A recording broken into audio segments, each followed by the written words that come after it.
For Recording in progress. today, y'all can hear me, right? Okay. First and foremost, for everyone that's back there, really building and working on your websites and trying to get this thing figured out, kudos to you. Um, business, business is not easy. Business is not hard. It's just takes consistency and not getting so frustrated at yourself for not really knowing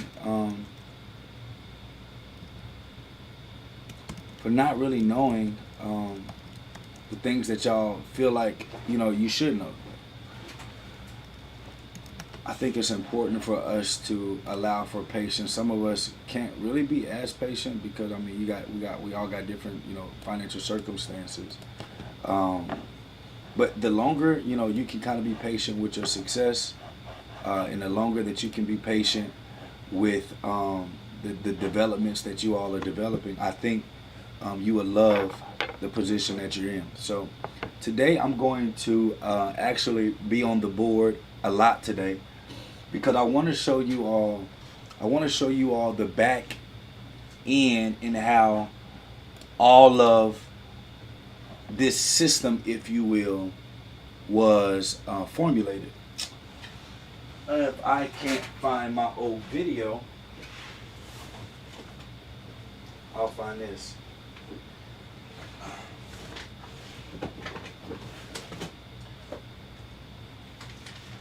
So in I want to say 2017, 18, 19, 21, damn, that was 5 years ago. 2017, I started to kind of figure out that there was a formula to business. A lot of us kind of go into business. Person number one, if you just try to do business. you just trying to do business as best as you can do business, and you just try to get it figured out. Uh, um, and that's kind of how I was when I first kind of got started. Here's why I don't want you all. I don't want you all to be so caught up in um, like followers and viewers on social media. I want to show y'all something. When I was trying to get started, I tried the internet thing in 2017. Not Instagram or any specific platform, but it was more YouTube, the YouTube layout. And I hired a marketing firm um, that was supposed to, blow me up and help me out. And let me show y'all something. Full transparency. My first post on YouTube was in 2017.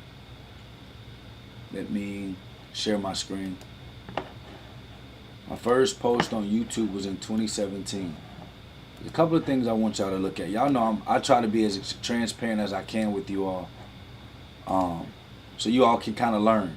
So when I first got started on YouTube, there was this guy that was like, man, I know how to blow up any platform. I can grow it, blase, blase, blase. You're a star and I want the world to show it.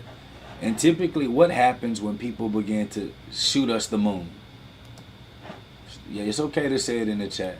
What typically happens when people try to shoot us the moon and promise us the world? What usually happens? Anyone in the chat care to chime in? What usually happens is, they never can come through fully on, this promise of guaranteed growth or success because nothing is guaranteed. Um, and so this guy, was like, yo, I can get you views, blase, blase on social media. So this was my first post on social media. It was called The Secret to Winning in Business. Now, at this time, I knew how to build an insurance firm because we built a successful insurance firm. I've already shown y'all that's been with me for some time. And in 2017, that's when we crossed the bar and was doing like 33,000 a month at 26 years old in company revenue. So I felt like I started to kind of figure out the formula. So what do usually all of us try to do once we think we figure out the formula? We like, okay, let me start this marketing agency. Let me help other businesses.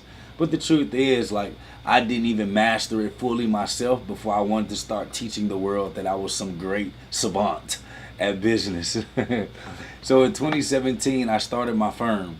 This is why I want you all never to give up on learning. So in 2017, I started my consulting firm, that is known as the Bizco firm today. But we went through a couple of variations of names and growing. And the secret to this right here, the secret to winning in business, was my very first post on social media, and as y'all can see, it did 1,700 views. Well, that's not really accurate. This company that I hired, or this person that I hired, bought views, and I didn't know anything about buying views. I didn't know that that was even possible to buy a view. I didn't know that it was possible to get fake views. I had no idea what that was, and so he did that with this one, this one, this one. Like literally, my first 1, 2, 3, 4, 5, 6, 7, 8, 9, 10, 11, 12, 13. My first 14 videos were like with his social media prowess, if you will. This is his this was his strategy to inflate it to look like you are somebody. And let me tell y'all something. This is absolutely the wrong way to do business. Okay? This is absolutely the wrong way to do business. If you're trying to grow your brand, do not inflate your stuff just to make yourself look good, to make yourself feel better, because it does nothing but inflate your own ego, and you end up disappointing yourself. Are y'all listening? Because you start to believe a false narrative that is not true. So imagine, right? Somebody said, what is the purpose of buying views? There is no purpose. Like, I don't know. I didn't even know that was a thing. Like, so usually there are pages that, some marketing companies promise growth, and, you're going to get a bunch of views and likes on your page, but they really, be bots. So they're not like real people. And there's a lot of marketing companies that are out here that are doing this. And it does nothing. It does absolutely nothing for your business. It just, helps your ego, make you feel like a bunch of people are watching. But in truth, no one's really watching. There's no real conversations. There's no real conversions. And this is in 2017. I wanted to start my firm, marketing consulting agency, and doing vlogs and blogs. I really kind of didn't know what I was doing, and to be truthful, I was kind of bad at it. Let me show y'all this one.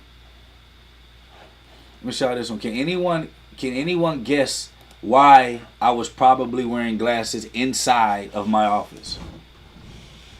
Hey guys, welcome to the Money Talks with Jake. This episode will be part 1 of me teaching you how to spend your way out of debt and poverty. Have you ever tried to save? Can anyone guess? Somebody said shame. No, it wasn't shame. Can anyone guess? I'm guessing nope, the sun wasn't in my eyes. Nope. So you can feel more comfortable. Nope, I was not crying. Anyone else? Can anyone else guess why I was wearing? You were high? No, I don't smoke. I do hookah, but I don't smoke. Can anyone guess why I was wearing sunglasses? Renee said disappointment on Facebook. Nope, not disappointment. Anyone else? Anyone else want to guess? I was talking to the bots for appearances, trying to look cool. No. Too many CBD gummies. No, this is 2017, y'all. There was no real there was no CBD nothing. Like, it gave you courage. Nope. Y'all, I was reading off of a computer. Like, I typed up what I wanted to say. because it was so weird just talking to a camera by myself. With less money than you started with, have you ever asked yourself, why does the same thing not work out for me? Is it me? Do I suck that damn bad? Yeah, so like, I bet you blame yourself so much that you came up with BS excuses like you don't make enough or something. and so I had someone, I had someone like you couldn't see them, but they was like doing this on the laptop. And they were like doing this on the laptop. And I was like, have you ever wondered why you can't da da da da? And they listen, it was so freaking bad. It was so bad. And I posted it anyway. Does anybody know why I posted it anyway? Does anybody know why I posted it anyway?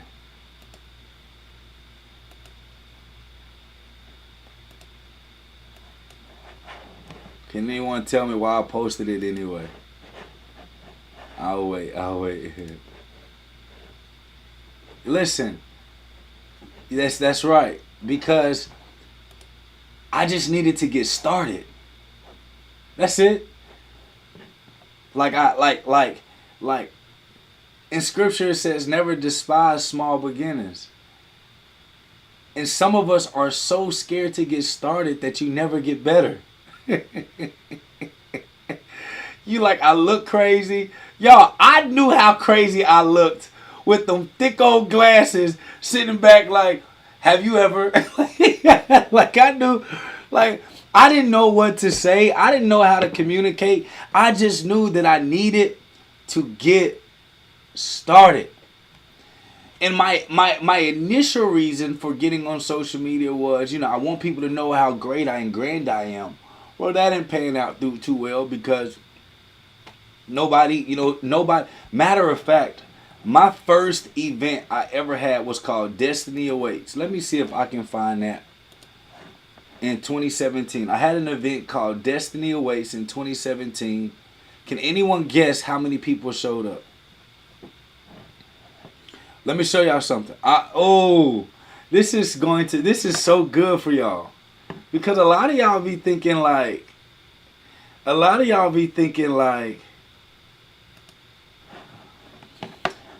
I was using this guy trying to hack the system. Like, if I could hack social media and like get views and then all of a sudden people gonna know how great I am.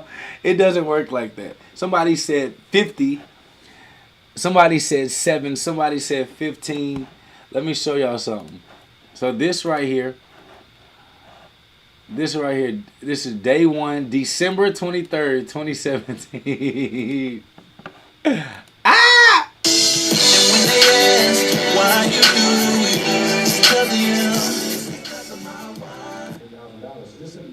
I'm at my family's church. Look at this, y'all. So do y'all see this mic right here? Can y'all see this mic right here? Like on the side of my face? So what I did was, so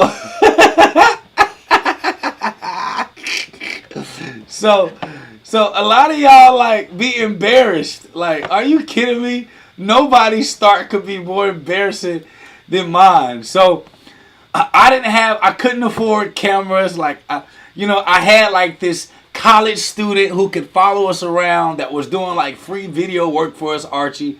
And I was like telling her this is internship.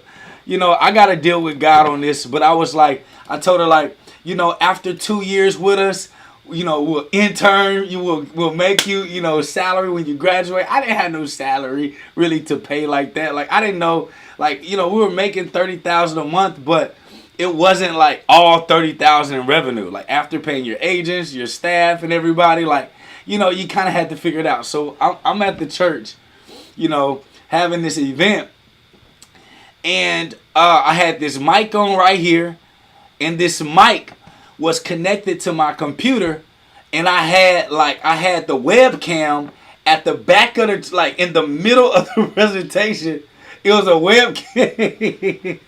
Matter of fact, I think I still got the webcam. Hold on, y'all. Hold on. Dang. I used to have it in this drawer. Y'all, I keep this. Oh my goodness.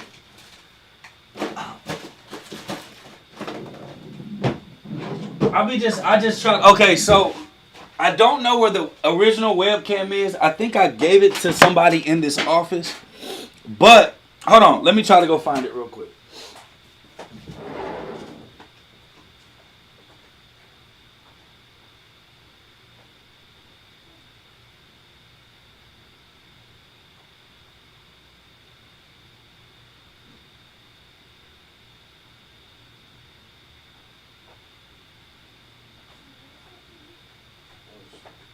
All right, so okay, let me unshare my screen real quick. So I didn't have like no fancy whatever. So this is called a Samsung Stage. I got this from like Fry's, and so when I put this on my ear, this connected to my computer. This connected to my computer where my webcam was. So I had my webcam like jimmied like on the board, and it was hooked to a board so that it could see me, but I didn't want it to see the audience because for real it was like 4 real people there. The other 4 people, I had 8. The other 4 people really came for support. So I had 8 people at this event, and I'm this business savant gonna change the world with my young, really only barely proven system that, you know, I just knew was the thing. So I had this connected, but when I'm speaking through this, of course, it's not going through the big thing. So then I had the if y'all can see, then I had the mic. Let me share the screen. Then I had the mic.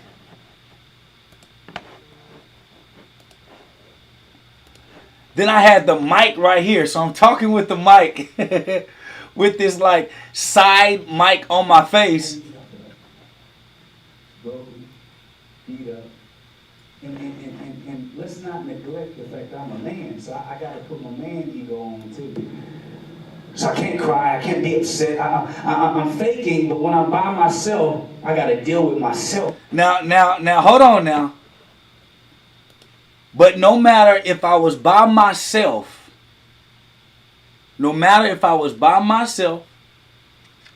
in front of 2 or 3 people, I always spoke like I was in front of tens and thousands of people. I always practiced like the world was watching. So a lot of y'all you're scared to learn these new things, y'all. I didn't know the internet. You know, I didn't know how to figure this stuff out, but I just figured like if I could just get started and I could start practicing, I had to trust faith. I had to trust God enough that if I started walking, He would see. You know, He could go, help me, help us together. Okay, I'm just gonna start moving forward, and I stuck to it. And this was 2017. Y'all had 8 people in that room, but what I will tell you, all 8 people left that conference crying. All 8 left it crying, and it made me great, and it made me better. And I started practicing my concepts. I started practicing, you know, my value. I started practicing these things in my business, and it was not overnight. Y'all, when I wanted to transition from insurance to building a consulting firm and a tech company and all of those things, it took 5 years for me to make the transition. 5 years for me to transition from one industry over to the next. But I was willing to do the work. I was willing to learn. I was willing to figure it out. So once I figured out the system, I showed y'all this the other day, I blueprinted it. And then after I figured it out, what I realized was a lot of us A lot of us, let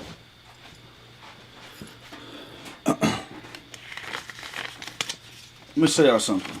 I don't think I probably shown people this like maybe once or twice ever, okay? This is my little book here. This is like where all of my great ideas come from that God brings me. And I got a bunch of decoys around, so if somebody try to get me, they don't know which one's the one. It's so great. So, this right here, let me see this real quick. Okay, so this right here, can y'all see this? So this is the back end system. Like this is, well, technically BizCo system, but this is the formula that I use to build every company from scratch. So what I did was from insurance, I said, okay, how can I translate this to every other type of business? Well, when I started to try to consult, I wasn't getting any, I wasn't getting the momentum, you know, that I thought that I would get. So versus getting, Eugenia, versus getting down and upset, I said, well, maybe I got to go and prove it myself that the system can work for my own businesses in different industries. And maybe, just maybe, if I get really good at it, people want to come and hear me talk about business. This is, I said, let me take a page out of, let me take a page out of King Solomon's book. So I did that. And let me show y'all something. I knew nothing about technology, like nothing. And I woke up one day, it's probably like between 3 and 4 in the morning. Okay? Woke up between 3 and 4 in the morning and I just popped up like how I wanted this thing to be. So the system and technology that y'all use, this is what was in my mind. I didn't know what none of this meant. But I'm sketching it out like, okay, this is your company. Dang, I wish I could see it a little bit better. Hold on. I was like, okay, okay. So this is your company here, and this is a cloud database, and then this is CRM database, financial database, and then people are going to be able to do it themselves with a little bit of expert support, and then, you know, build their business starting with a technology. Y'all, I wrote this in 27 freaking team. I didn't know what this meant. I just wrote it down like, okay, I think this is like a technology or something because I see a little, look at the cloud, y'all. Oh, let me see if y'all can see the cloud. Wait, oh my gosh, maybe if I turn down my light a little bit. Oh, there it goes. Y'all see this little cloud right here? This cloud was like the cloud, the internet cloud that we can't see. And it's connected to your computer. And all of this helps you run your business. And your business is right here. Y'all didn't know what I was writing. Had no freaking idea. And I was like, okay, I guess I got to learn a little technology or something. I got to figure it out. Because God didn't give me this idea not to bring it into fruition. And so here was I began to blueprint out the formula that it takes to actually run a successful business. Because a lot of us only think it's about sales and revenue and marketing. But when I got a bunch of sales and revenue and marketing, but I had nothing else in my business in place, and I didn't have a business hub to kind of help me filter everything and automate everything, it made it extremely difficult for me to be able to scale my business. So write this down. In order to truly scale a business,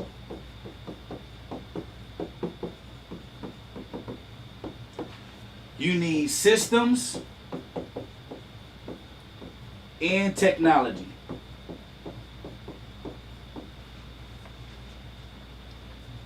You need systems and technology. In order to scale a business, you need systems and technology. And so when it comes to business, yes, baby, come in.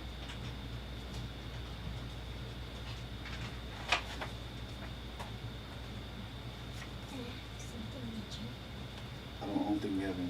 You can look in the refrigerator. So when it comes to business, what we have to understand is you got to look at business like you are a scientist.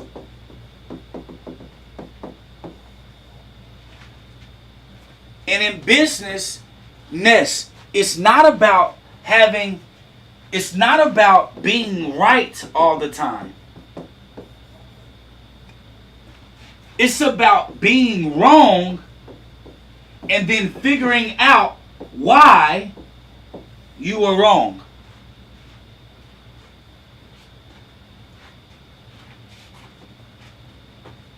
So the point of a scientist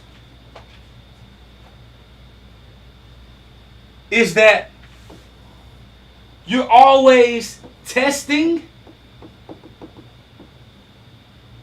cross-checking, and testing again.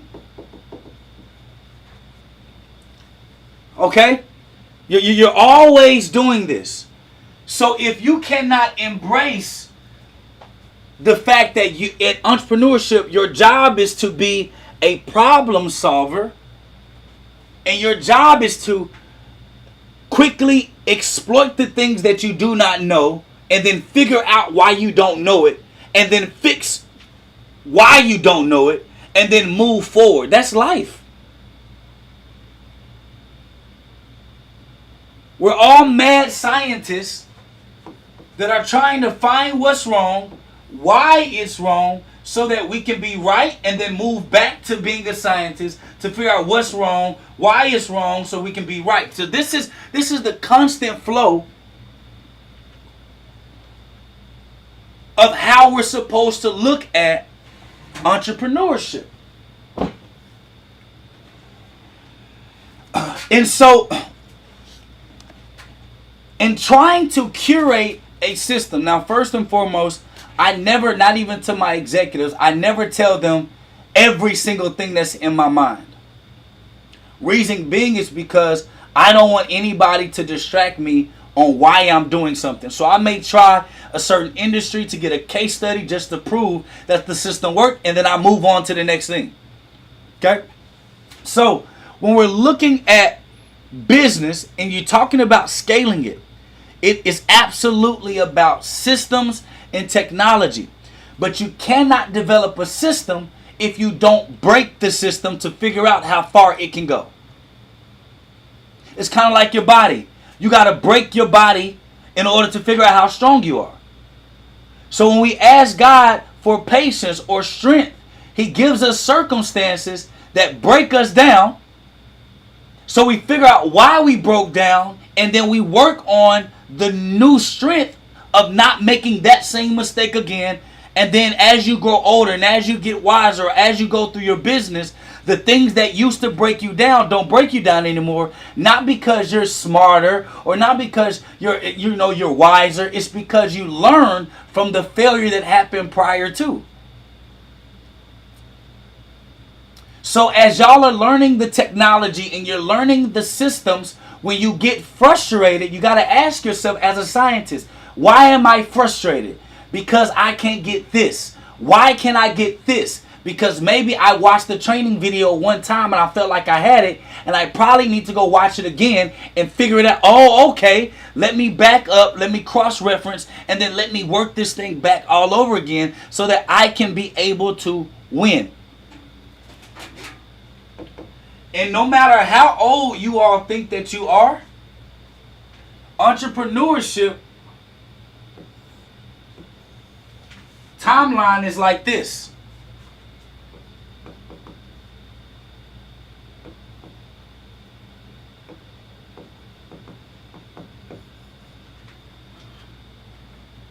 And it finishes like this. And so many of us are trying to make entrepreneurship like a dead stop. Don't we do that? I'm going to just do this for 5 years. I'm going to figure it out, and then I'm done. We even lie to our spouse. Okay, baby, I got just 2 years of this, and then we're going to go on vacations. You know, give me 90 days, baby. Give me 90 days, and then I'm going to figure it out, and then we going to be rich, and then we gonna travel the world like I promised you. Press the number 1 if that ain't happened yet. Be honest now. This is the Sabbath day for some people. And the reason why this never works is because you're putting a limit and you're not taking into account the amount of work that is required just to learn a new skill.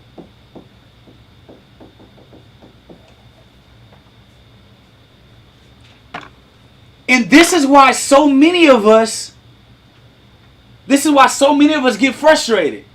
You say, I need to figure this out in a month. And then week 3 come around, you're like, oh my God, I suck. I can't do this. I'm too old to do this. I'm too young to do this. I'm too smart to do this. I'm too dumb to do this. I got too much going on to do this. I don't have enough going on to do this. And we put unrealistic windows on how long it takes to master something when you never mastered that skill to know how long it truly takes.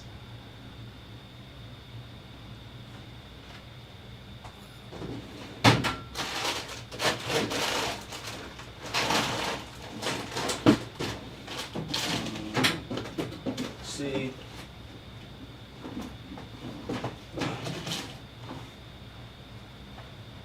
y'all, I have pretty much everything I've ever done.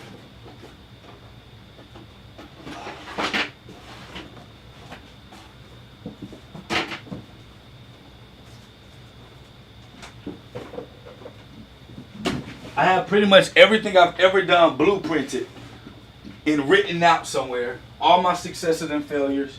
I think my other book is at home. Yes, at home, hidden.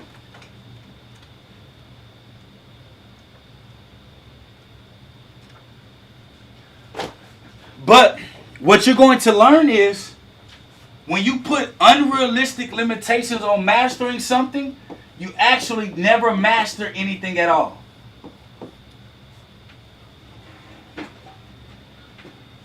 Can anyone tell me why?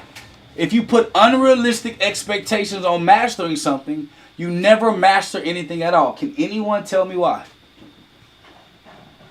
Can anyone tell me why? When you put unrealistic expectations on mastering something,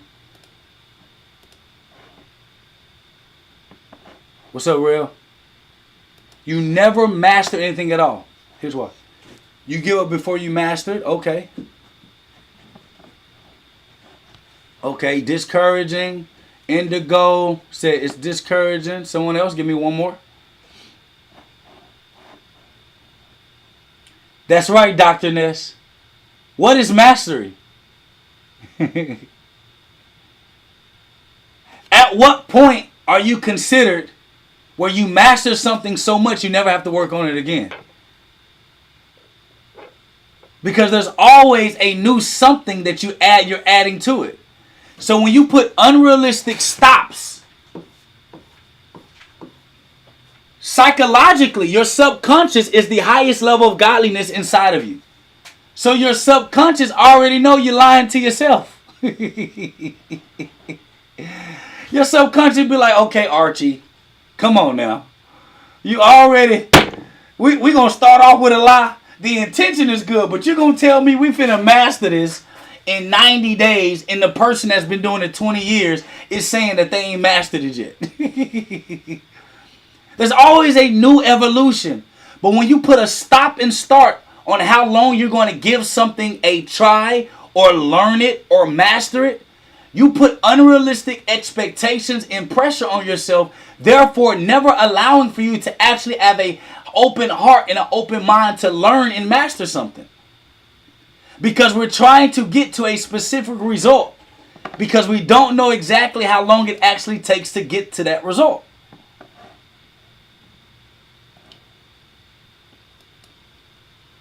We don't know how long it actually takes. It took me 6 years of doing the same thing every single time at the highest level that I could to revenue in our company our first million. It took me 9 years to actually make my first million. Are y'all hearing what I'm saying? Took me 7 years to revenue my first million. 9 years to make my first million. Well, I took it home.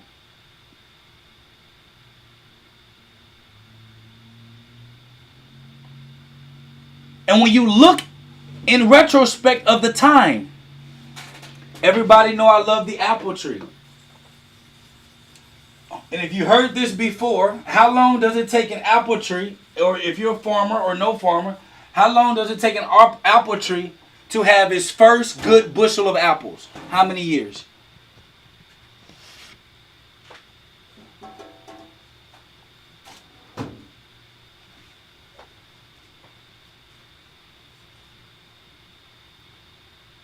Six to 7 years for its first bushel.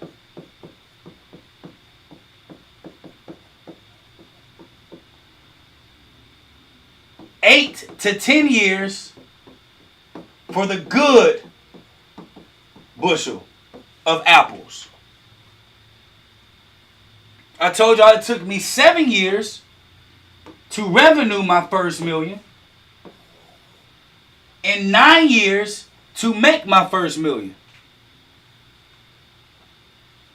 But I was doing the same thing every single day in mastering attempting to master and learn and develop every day along the way.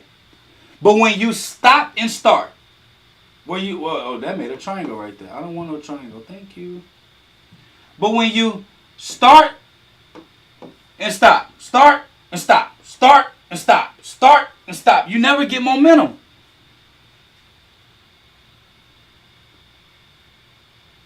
You never get momentum.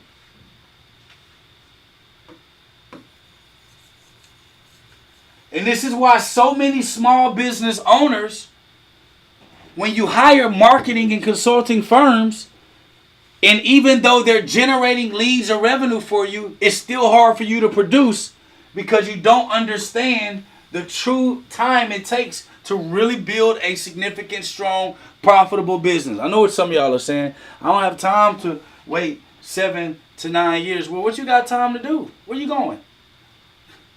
You know, Jake, I plan to be done. Your job is to be fruitful and to multiply. That's your job. Not to plan when you gonna stop. Not to plan. And for those of you that want to retire, look at the statistics of people that retire and how quickly their bodies begin to diminish and how quickly they begin to start going toward perishing from this earth. The longer you can stay and be productive, the more active your mind and your body is, the longer you preserve your life.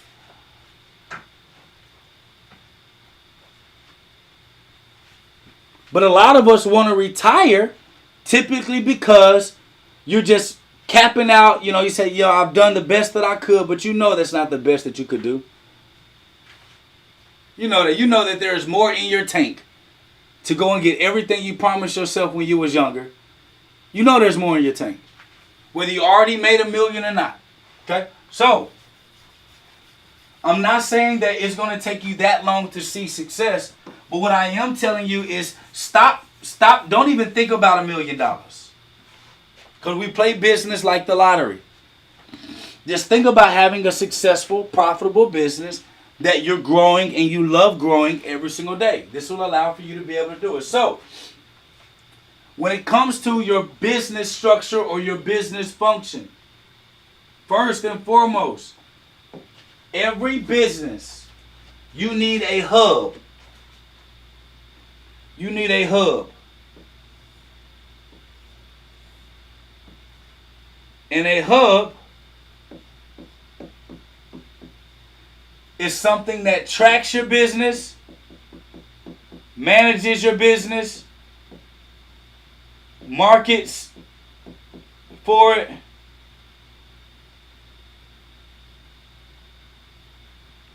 and transacts for you. This is your Baknd.io.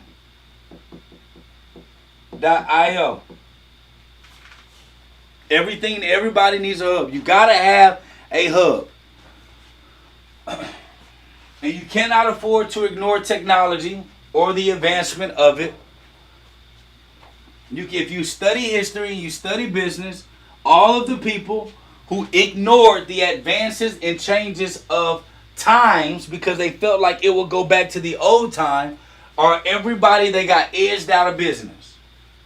Do any of you know that one successful person that was winning in one era but couldn't win again in another era? They just couldn't catch their win, and so they're always talking about what they did in the 60s, the 50s, the 70s. It's because they got stuck in that time of doing business. You got to consistently evolve, and this will allow for you to take your life to the next level. Now, after you have your hub, the first thing you need to focus on is not the product you're going to sell, but the people that you want to sell to.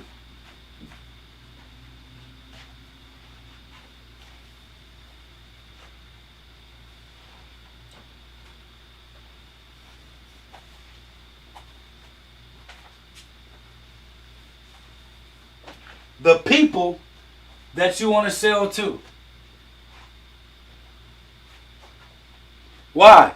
Because if you have a product and a service that people don't want, and you're spending all this money going to borrow money, getting investors to invest in you, you don't even know if the people actually like it or not. This is the number one reason why so many business owners, they have failing businesses. The reason why the large majority of my businesses failed, even though I made good money, was because I put selling the product and making a revenue over understanding the people in the market.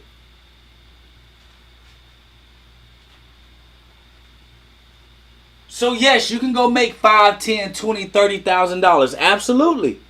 You can go sell your product directly to people, get on the phone and close them. But if you do not understand the people that you're going to be marketing to, this is going to be a hard thing for you. The second thing that you focus on, connected to your hub, is now your product.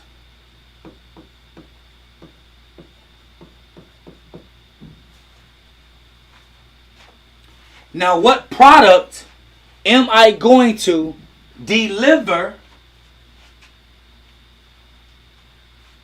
to these people so that I can give them the services that they need or want or desire, and I can be compensated for delivering that?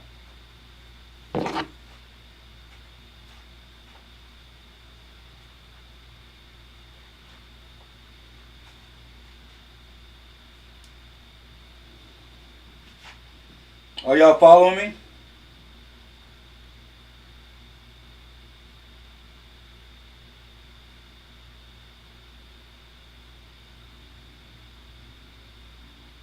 Are y'all following me?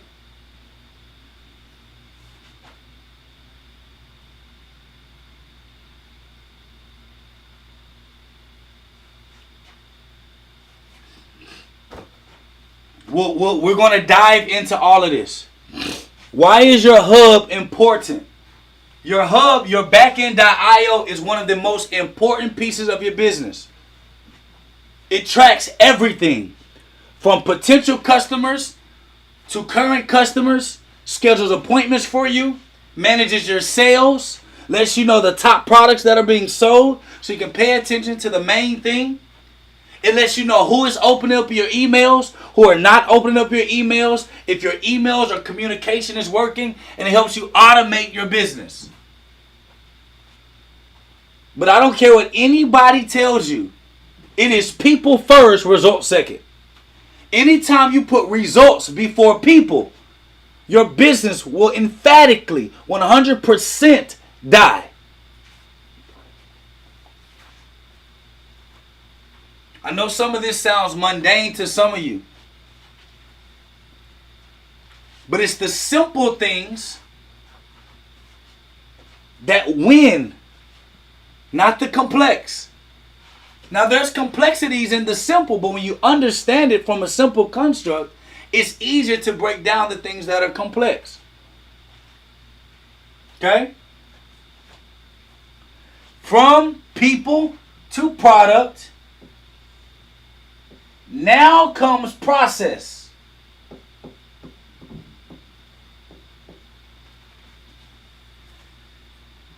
The organization of things, having structure, having systems, having, like HR and people and departments, and like, y'all, we worry about the wrong thing, admin and having order. We spend so much time on the things that don't matter. What makes money for the company? Anybody? Put it in the chat. What makes money for the company? Is it selling a product or doing admin work? Some of y'all be tinkering with y'all. Well, I just got to make this blog perfect. No, Eugenia said admin. It ain't no admin, lady. It's sales. Sales. Getting your product into the hands of people. Because what good is admin if people don't want your product? Now, if you are an admin or you're good at managing organization, of course you're going to say that your role is absolutely important. And it is. It absolutely is. But if that business can't sell nothing, what you adminning?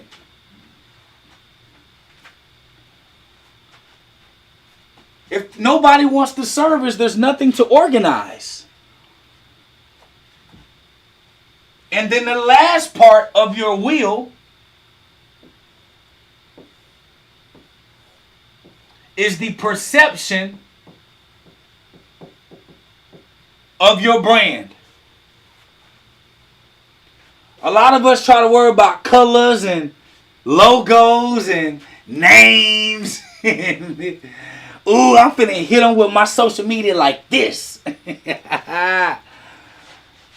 We gonna do pictures and have photography events, and I can't just go yet because I can't just be looking like nothing crazy. I gotta make sure that my brand look good. And you spend 2 years on the brand and 1 month on the product. This is what I want you all to write down. Brand is built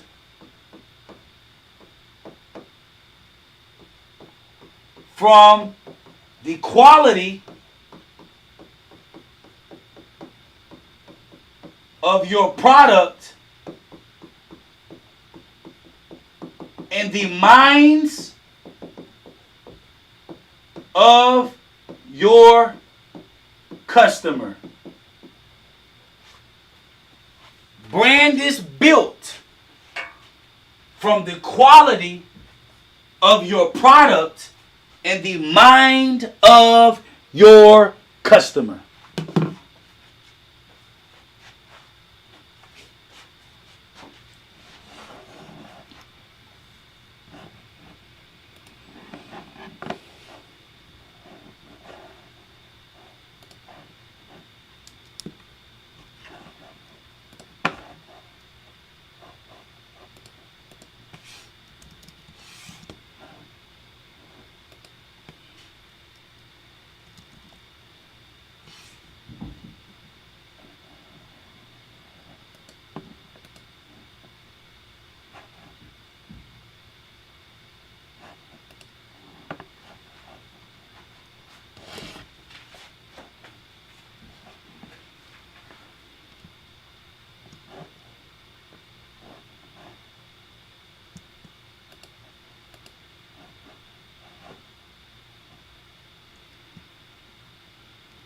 I'm going to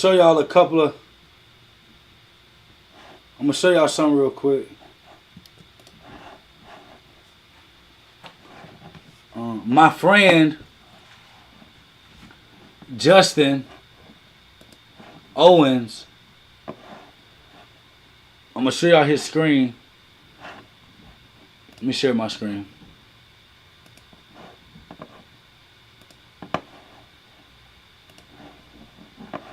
Let me know if y'all can see my screen. Just nod your head if you can. All right. So, this is my friend, Justin Owens. He's in network marketing.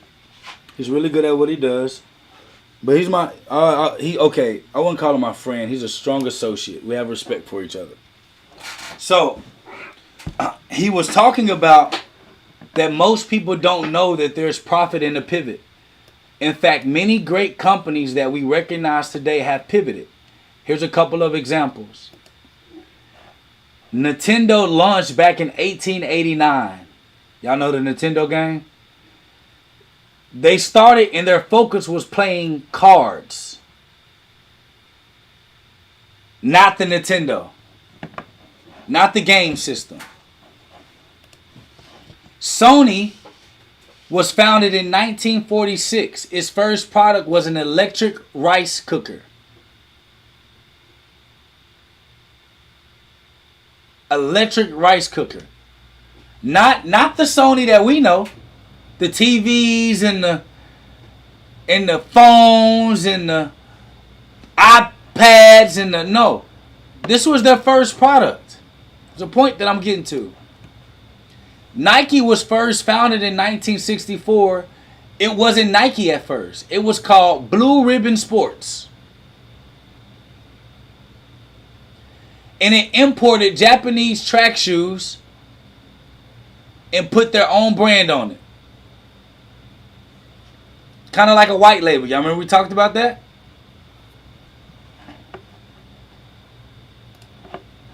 LG. We know them for electronics. But it first got started in cosmetics. It was a successful facial cream that led to many other household items like toothpaste before they made the transition to electronics. And Toyota was in the loom business. They weren't even in the car business.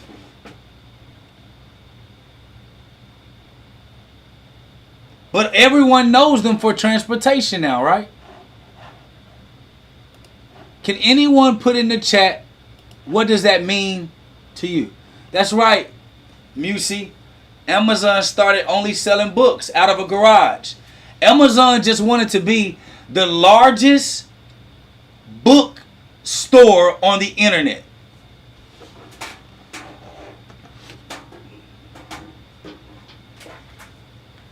That's all they wanted to be. The largest bookstore. And now look at Amazon. They even bought out freaking Whole Foods. They do everything now. That's right, Adrian. Be open to change. But Daryl Dixon hit it right on the money. What you start with may not be what you finish with. So just get started.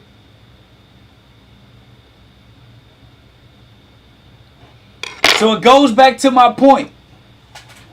A lot of us be trying to work on the perception of this product and this brand and how it looks. But that just may be the start of where God wants you, not where he's going to finish you.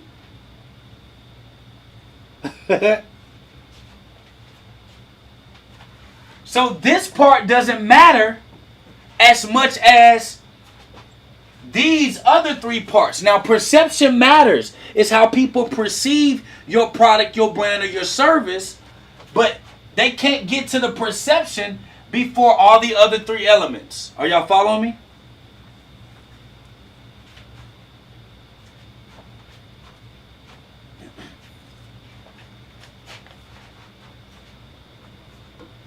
So we be worrying about all the wrong stuff. There's a lot of people that got good looking brands, but their name is trashed in the marketplace. They got the best cameras now. They got the best branding. Just stay away from them. So somebody asked, how do you prioritize the wheel? We are absolutely getting to that. Because so many of us are just trying to sell a product when the key to business is to learn how to understand the business system. Because when you have to pivot, if you only know how to sell one product, what is going to happen to your business? Man, all I know how to do. So if this don't work no more, I don't know what's in it for me. And we get so caught up in specializing in the product that we never master the business.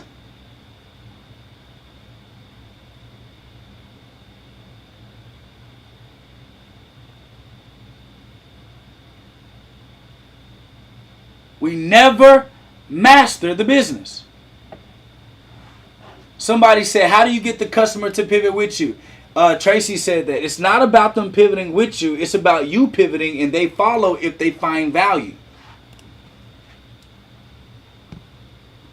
So when you pivot, you won't always retain the original customers that you had. But if you understand how to find the market, how to find people, you understand the system of the back end, you don't worry about that because you know for a fact that you're going to get a customer base and they won't always pivot with you. But a lot of us don't move because we're comfortable with the customers that we have. Now, when we prioritize, when it comes to people, now there are many different layers of this people piece. I'm going to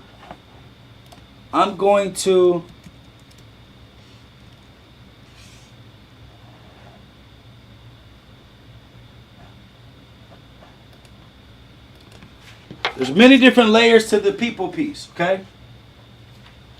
And when we look at the people piece, I'm going to subjugate them by this. Hold on, let me do this. Do this first.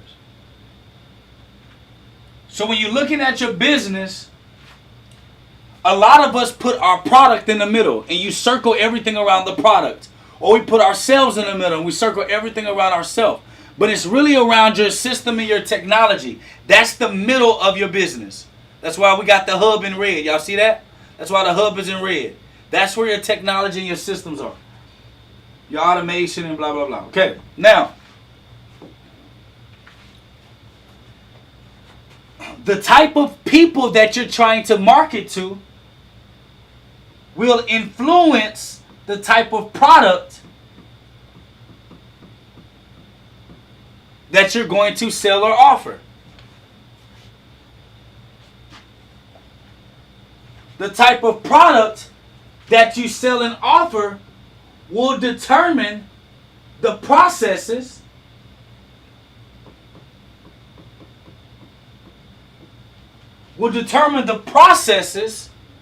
that need to be had in order to manage the quality of the product and the servicing of the people. Do y'all see that?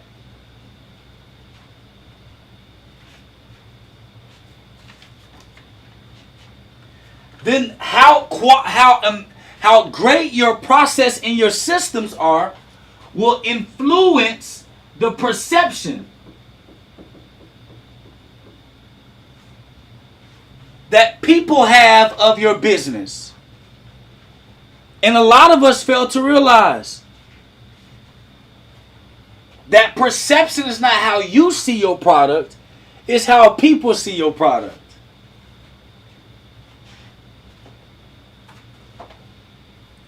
And a lot of us be like, man, my product good. I don't know what's wrong with these people. No, well, these people buy your product. So if they don't like it, you need to change something.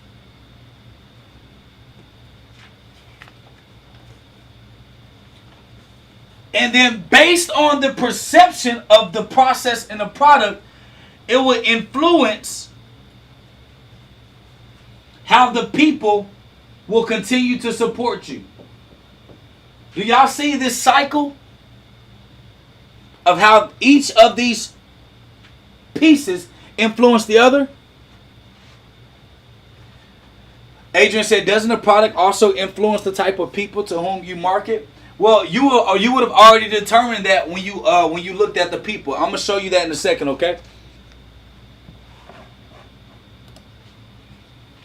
I'll show you that in a second. I'm gonna show you why. A lot of us choose the product before we choose the people, Daryl. And when you choose the product before you choose the people, now you're working backwards. You got your product in your hand. Now you're trying to find who want it. Versus trying to figure out what the people want. And then I'm going to deliver you the product that you need or that you want. Y'all see the difference? We be hustling backwards. We make this thing too hard.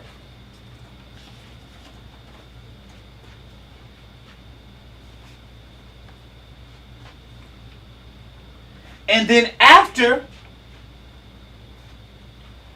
only after you figure out all of this, does automation kick in. I hear this word automation so much. How many of y'all hear that word, automation? I hear automation so much, it literally makes me want to hurl.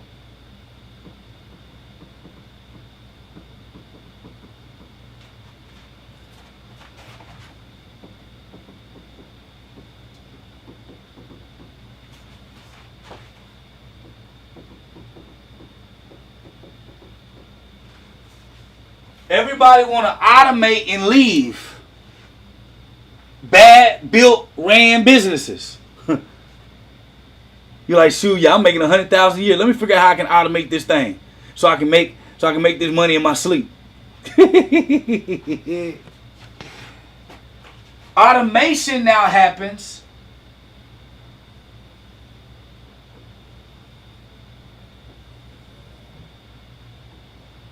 once everything else is in place.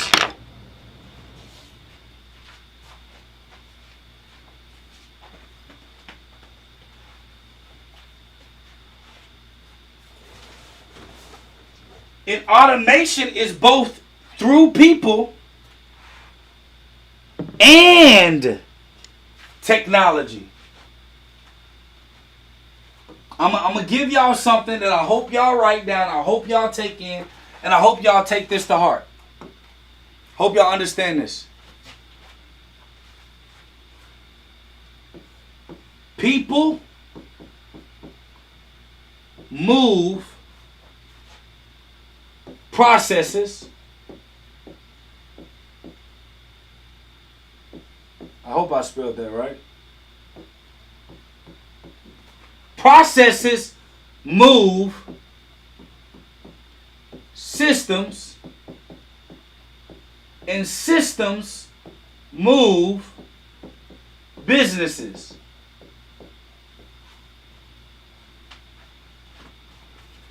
People are at the center of your business, not your product. Because if it was about your product, you would never pivot.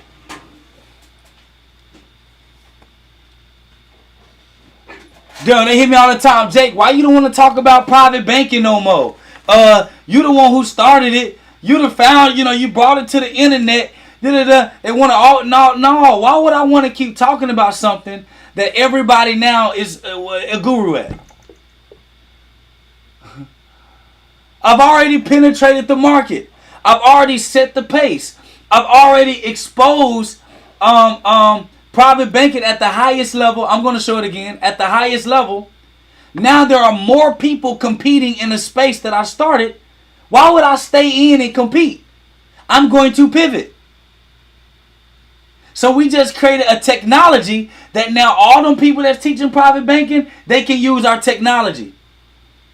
Let them go. Let them go on. And I already dug for gold.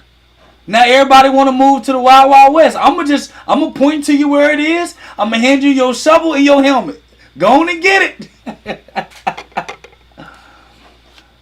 But our pride and our egos want us to just focus on the product. I spend so much time on this craft. I spend so much time on this product. I spend so much money on this service.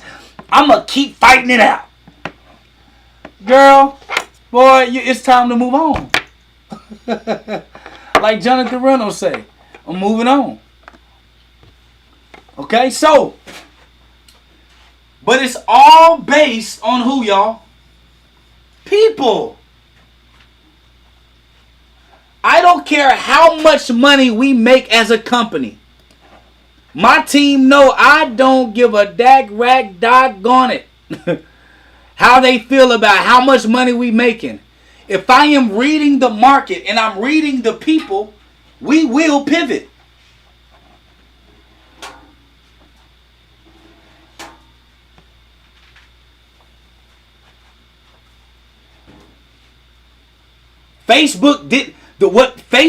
How Facebook thrives today was not the original plan of Facebook.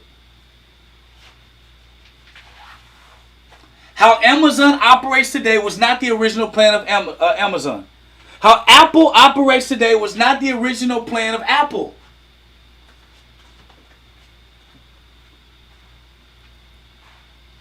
How McDonald's runs today was not the original plan of McDonald's.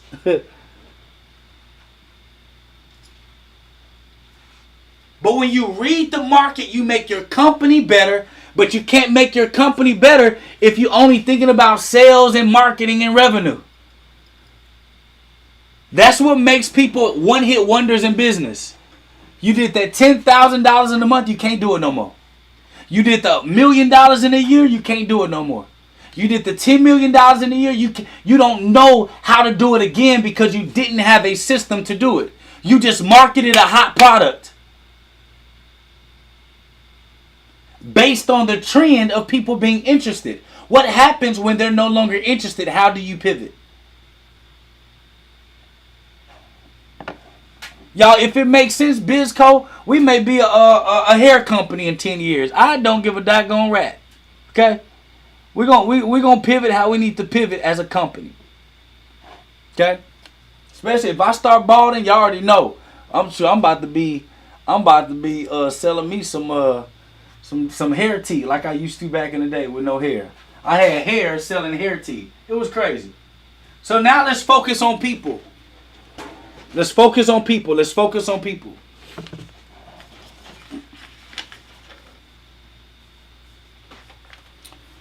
People matter because the type of customers you have will determine the quality or the type of team that you have. I'm trying to tell y'all. The type of customers you have will determine the quality of the team that you have.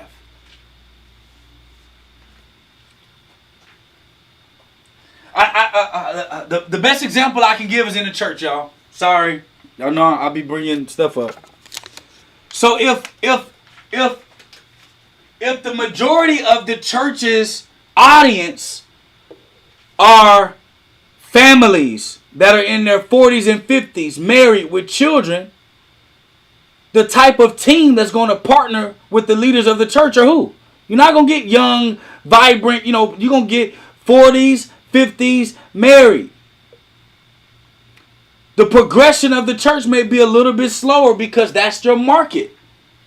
But if you're marketing to young people that are vibrant, that got a lot of energy, a lot of zest to do the work of God, your leadership team will begin to start looking like the market that your audience is.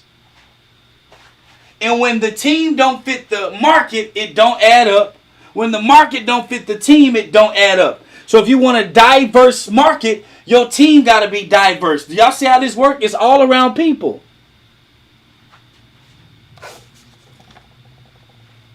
So now let's look at people.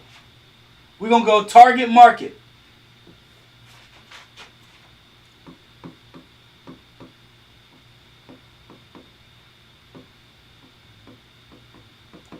When you go to people, the first focus is the target market.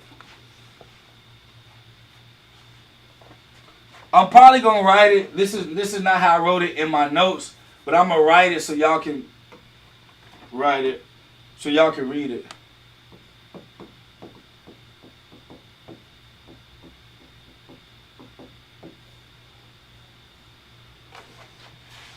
Each one of these right here is a process. This entire flow here, this is your system. So this is your process. The outer flow of everything working together is your system.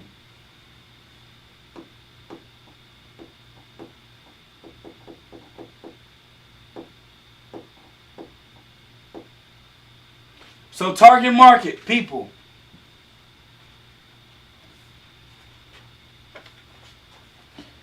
There are two sides of the target market. The first side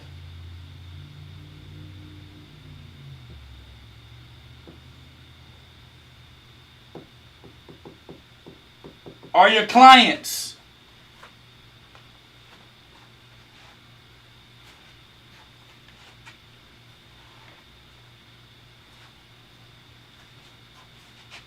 And what is going to be your customer focus?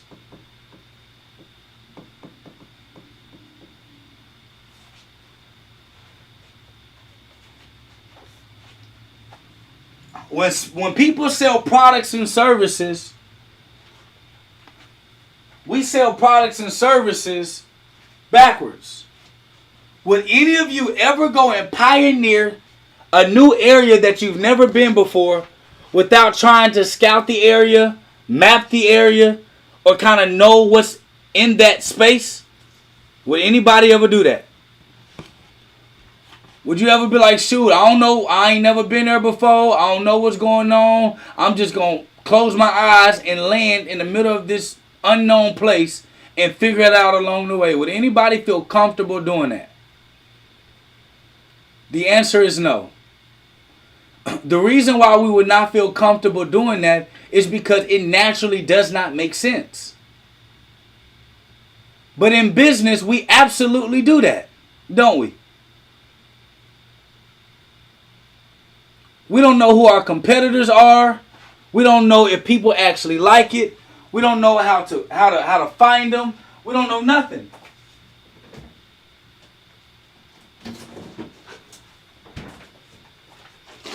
And then we get all excited about this new product, and we telling everybody how great it's gonna be, and you don't even know if people gonna want it.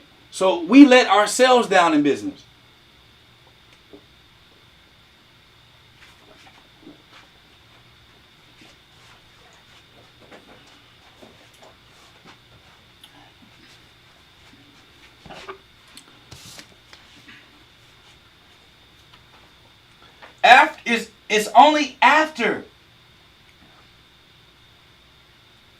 It's only after you figure out who you want to market that you now focus on your sales strategy and your marketing funnel.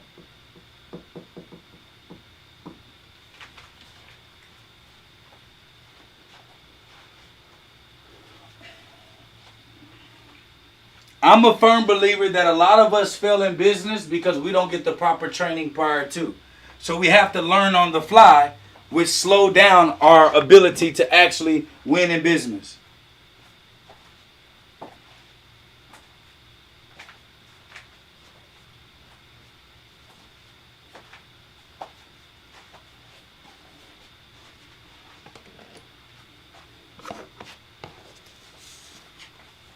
So if y'all remember our strategy using the back-end technology, our focus is what? Driving traffic to your site and getting what? Names, numbers, and emails. We be like, Jake, but I ain't made no money yet. I'm just trying. Listen, names, numbers, and emails.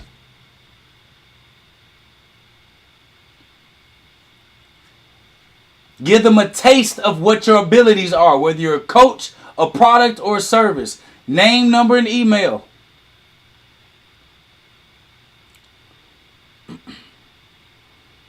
Now you will have to give them something give up something to get it. But a name, number, and email is what you need first. Why? Because you're gauging the interest of people.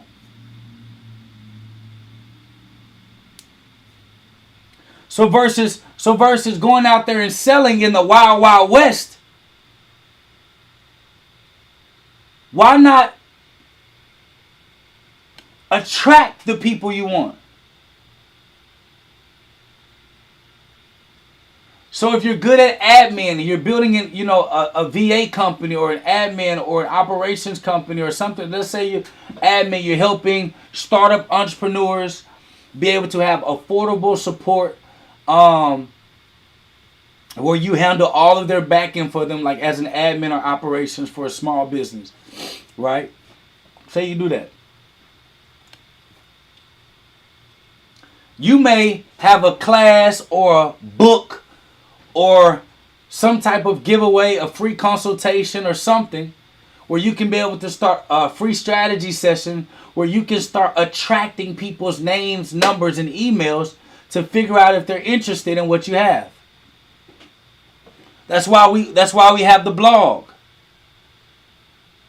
When you're attracting them, they're coming to your site, they're reading the information and the advice that you give on the blog. And then in the blog, you can have sign up here for a free this, or get this free download, or download this free report. Like y'all see when I have, come watch this case study. I'm collecting information to see who's interested. Now I have people I can market to.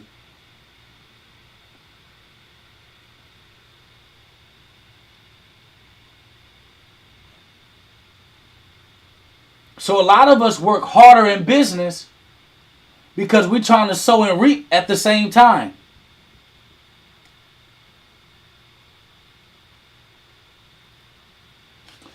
So when you got the back end, you have a lead attraction where you're generating leads of people that are interested in maybe what you have.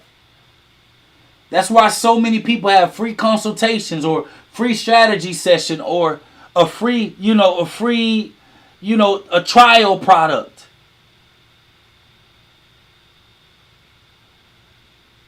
Or if you got some type of hand cream or something and you're marketing your hand cream or your natural product and you're trying to find white label partners, you tell them, hey, listen, I'll send you a free sample of what the product would be like. You're getting names and numbers of people who will be interested. Dr. Ness said people were asking for replays of my IG Live, so I made one of the replays a lead magnet for my funnel. How has that worked? Dr. Ness, are you collecting names and numbers?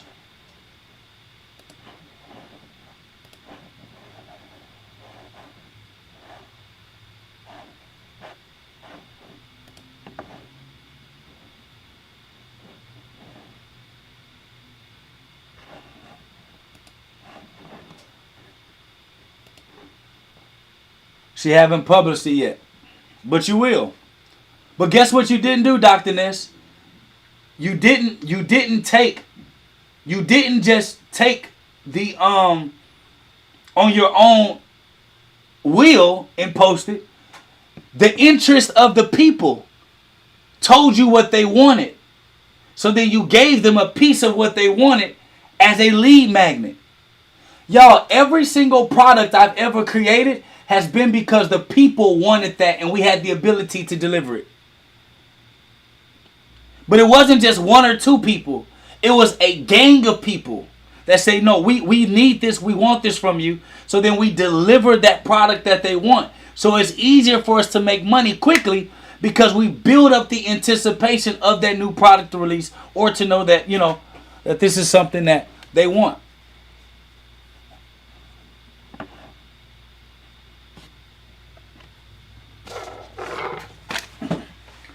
So after you figure out your customer's focus, I like to call data collecting. I just want to figure out if this is something that they want. Then you work on the two elements, which is your sales process and your marketing process.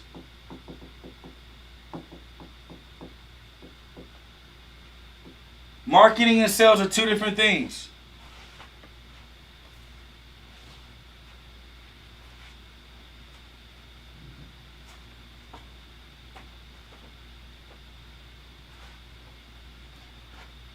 Your sales process.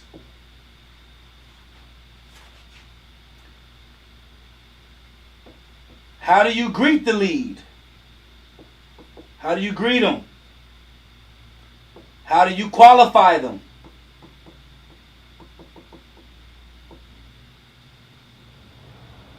How do you demonstrate to them? How do you propose your offer? How do you close? Get the sale? And how do you follow up with them? That's the sales process. The marketing process. How do you plan? How do you attract? How do you nurture?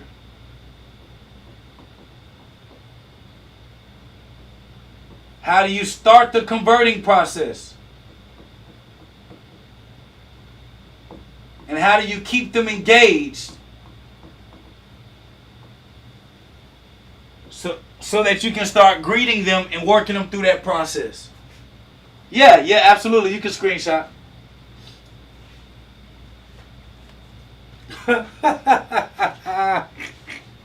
Gina said, I was waiting on Dr. J to give us permission. Y'all know I got a technology that know when people be screenshotting my stuff.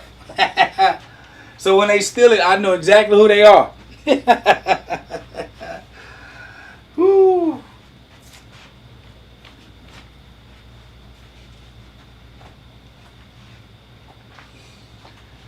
So when people be like, how can I run ads so I can get sales? That's why it's so hard for people to understand that there's a huge process that goes into it other than just running advertisement or posting on social media to get a sale. There's a lot that kind of goes with that process.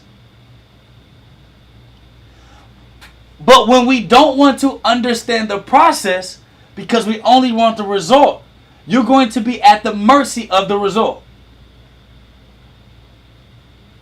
Good, bad, or indifferent. Nikisha, that makes sense?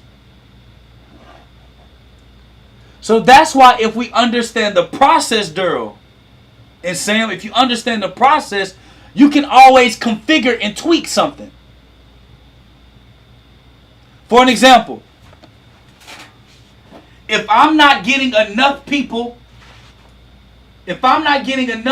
here so I can greet them to start the demo process and start working up to qualify them, to then demonstrate with them, and then work the way up. If I'm not getting enough people here, I know that there's a problem here.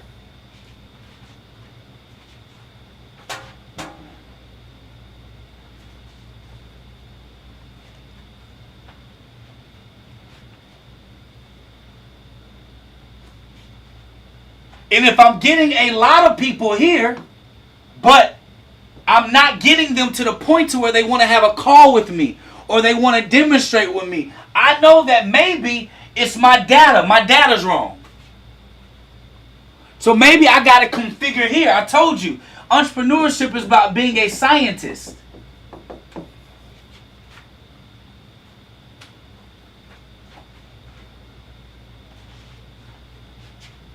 Oh, after greet, that says qualify.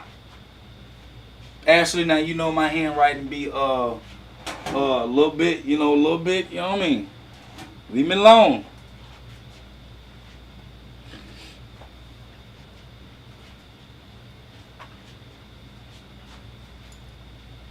So if I'm like, okay, I'm getting a lot of people, I got names and numbers, they're getting through the process, but I can't convert them to get them to engage with me.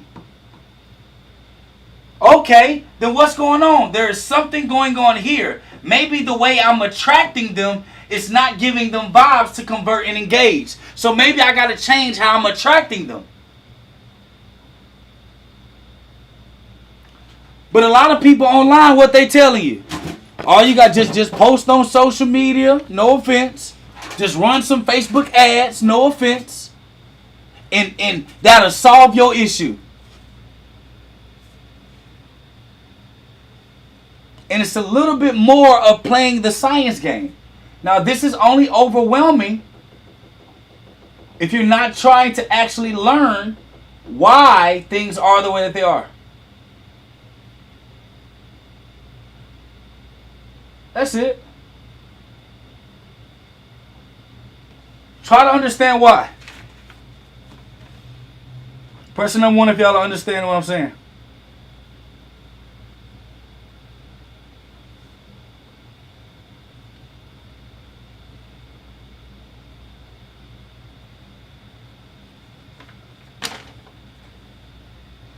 If y'all can see, in the process of the business, y'all, we got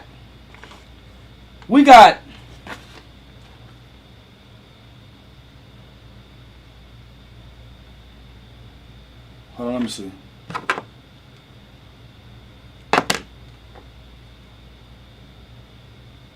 Dang it. All right, hold on.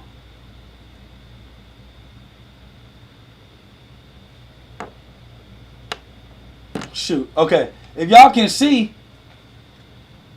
that's just this portion of people. We still got all of this. That's just this portion. We still got all of this to understand. Now, I'm not saying that you won't make a lot of money along the way. But what I am saying is, if you don't try to understand this, you're never going to be able to understand how to always get yourself out of any bad situation in your business, because you're only worried about sales and marketing when there's so many other parts that go with the people portion. Y'all picking up what I'm putting down? So I'm going to move on just to move on, but y'all, we got a whole lot of other stuff in there. So, after I understand my customer focus and my data, after I understand my customer focus and my data right here, I can start my marketing process and getting them excited and geared up for whatever product I'm developing or I have access to.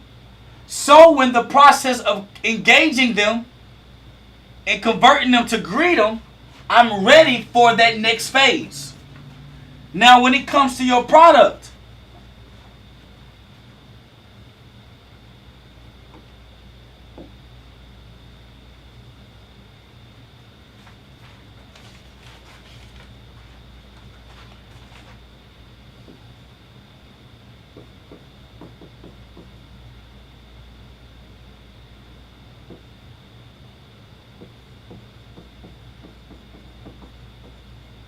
I don't know if I spelled niche right, but niche.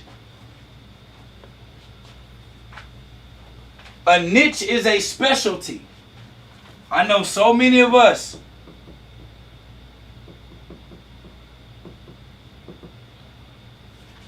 we so great at a lot of stuff, but we don't want to specialize in anything because we want to be big, broad, and humongous to start. And you're actually complicating your system. You know, I'm going to tell you why. When you start off with a bunch of different products, a bunch of different specialties and generalities, do y'all know that there's a different sales process and a different marketing process for every new product that you have?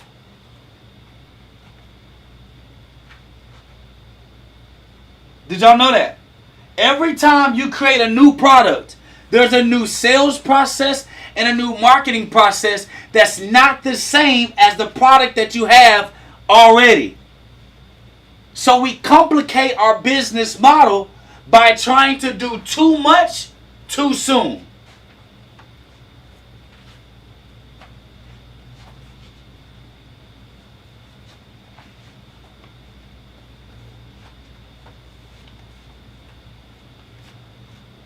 So you want to start off with a niche specialty. You want a specialty that you do, that you master, that you understand, you have some clarity in, your mind is there. Your specialty does not have to be where you end up, as you all can see when I showed y'all the pivot, how many companies are actually selling something different now than they did before. Matter of fact, some of you all don't. Matter of fact, no, I'm not going to tell y'all Cousin Jake. I'm going to provide y'all the facts. Hold on. Because Cousin Jake got the, what they call that? I got the proof. Come on, Cousin Jake. Where was you going?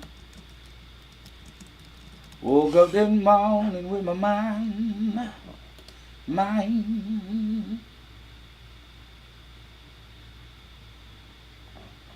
Oh, this is so good. I'm going to show y'all my screen. Because Cousin Jake not only got the facts, but Cousin Jake got the receipts for you. How many of y'all heard of J.P. Morgan Chase? Nod your head. Just nod your head. I can see y'all on the Zoom. Y'all ain't got to type it. Nod your head. Okay, good. We're going to look at their history. Did y'all know that J.P. Morgan Chase started off as a water company?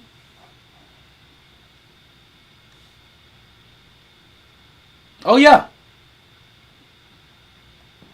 They just wanted to supply pure, wholesome drinking water to a city's growing population. Alexander Hamilton and Aaron Burr. They took the profits that they were making from the well and water company and they started lending money out. Their surplus capital, they started functioning like a bank and lending money out to other companies to grow their money reserves, the extra money that they had. Y'all, every great company has a pivot, but every great company has to start with a specialty. It does not matter if you think that the market is ginormous at first. That doesn't matter. What matters is that your business gets going. You understand the system and the structure and the flow point. You fall in love with the process. And then as you grow, you start either adding on the other things that you know you want to grow to. Or once you get to a certain point, you start phasing out one product and bringing in another one. Now, you will be scared if you don't know how to curate new customers over and over again. When you don't have a system to curate customers, you will be scared. Like, man, but I'm going to lose my customers. I may lose my business. If I start over, I got to start over from scratch. I'm scared.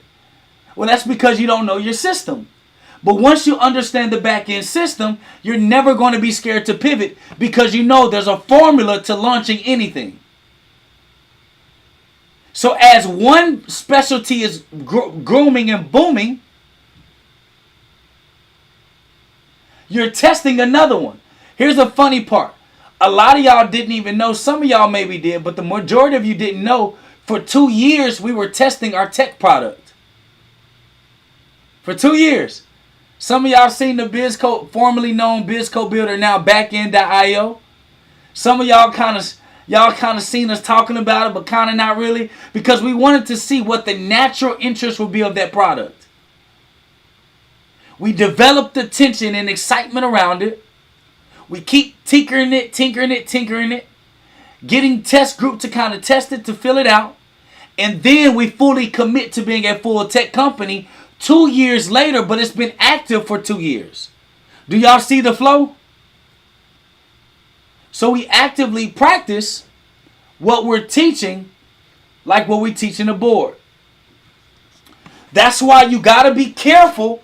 I know a lot of people tell y'all this, multiple products mean multiple streams, but if you don't know the system, there's going to be multiple headaches, and your business is going to be multiply going down extremely multiply fast.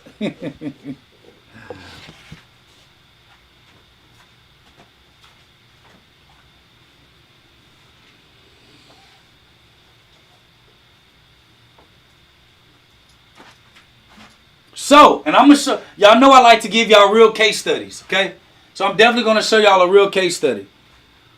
But when you go to your product, you got a niche selection. Once you got that niche selection, now you go through the phase of what I call product development.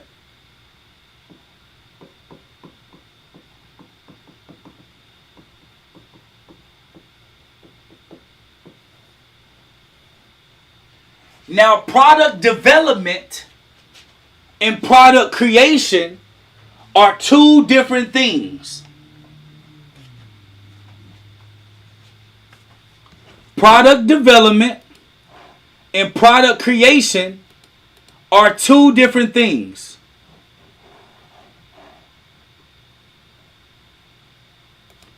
Okay? They're two different things. Product creation is a product that you build from scratch.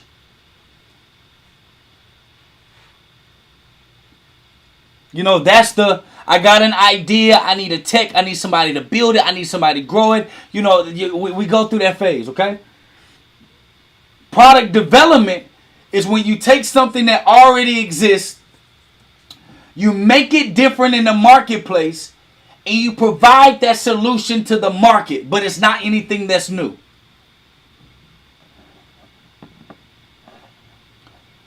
Y'all, I'll say we as a company, we have made millions of dollars product developing, not creating. We spend so much time trying to create something new. This is what you got to understand. When you create a new product that's never been seen in the marketplace and you're new to the market, guess what happens? You got to go through what's called the introduction phase. You got to let people know that there's a problem, and then you got to be the one to educate them on the problem. And the first person that always enters the market is never the person that makes it in history. So we always trying to create something new that ain't never been done before. I'm not trying to do something that's never been done before. I'm trying to do something that's been done, that's been proven. I just want to remix it so that I can product development. I can reface it. I can add my own value to it. I can put my own spin on it, reintroduce it to the marketplace as a new offer, and then make money off of data that's already out there. A lot of us don't have the resources, the time, or the money to be creating new products that never existed before. That takes a lot of resources, y'all. Y'all know I got the case study, right? So,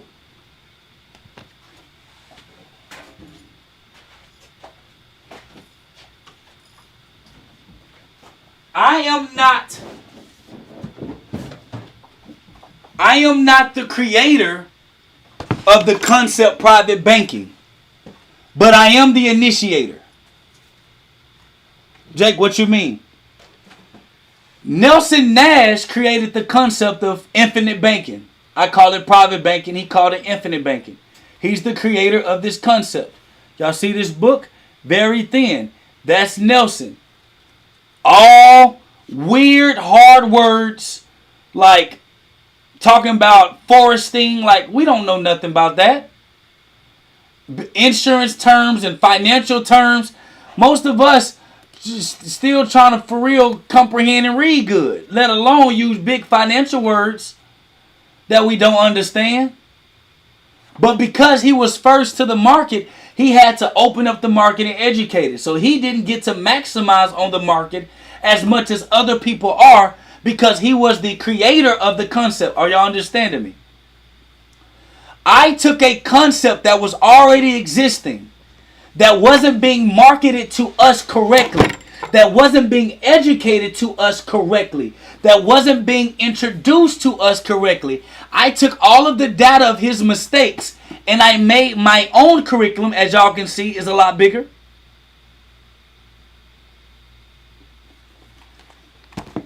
It's a lot more in depth. Has a lot more case points and case studies that are new to this day and age.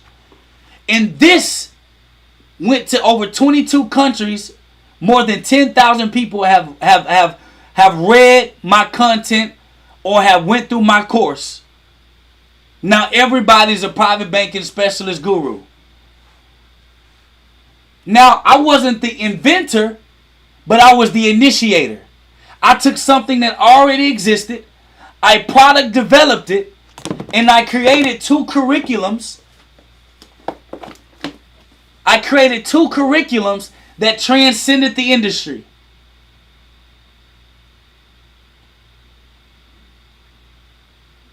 From being successful at product developing, it gave us enough resources, enough time to start thinking about actually creating technology of our own.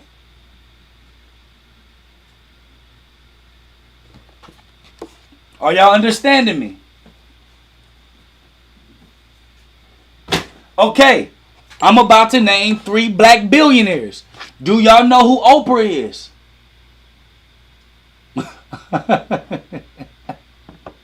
You get a car!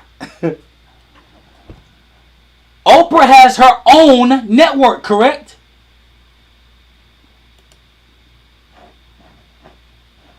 Y'all, Gina picture, it messed me up every time because I think Gina actually be looking. She probably took that picture like that on purpose so that if she had to be at work, they think that she really on, but she not really on. Because that picture right there get me every time. I be like, damn, Gina really paying attention. She ain't paying no attention. Alright, so. That's actually pretty clever. So, y'all, own network. It's not her own network. It's a white label network of discovery. Y'all do know that, right?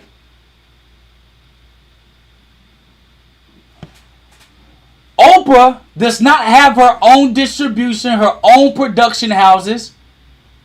She white label discovery.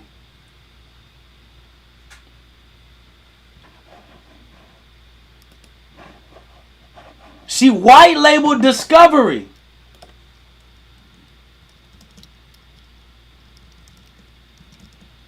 And created her own rendition of the value that she was bringing.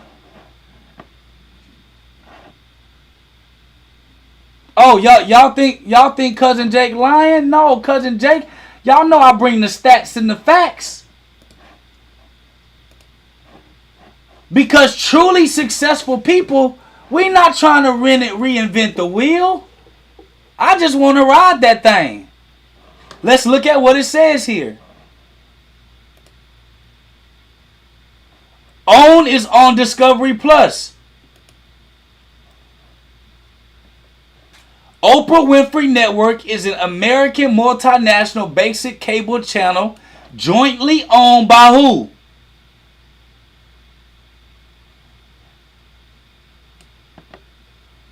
Discovery and Harpo Studios.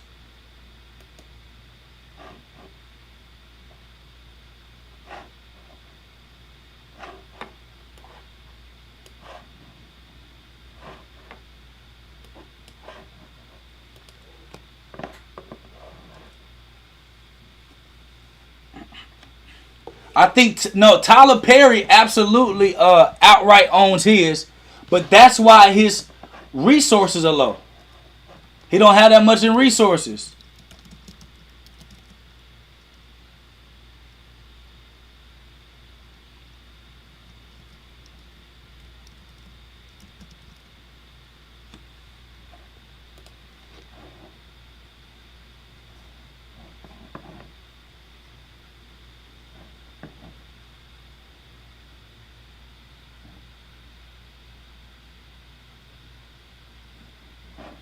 But Tyler Perry Studios is not a network.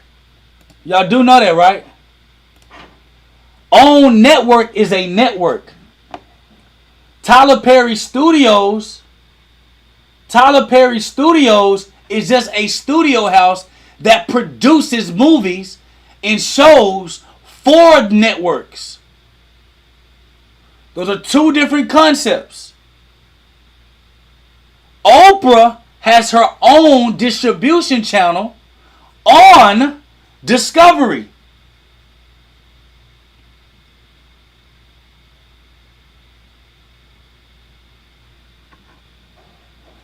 Let's go to another black billionaire, David L. Stewart.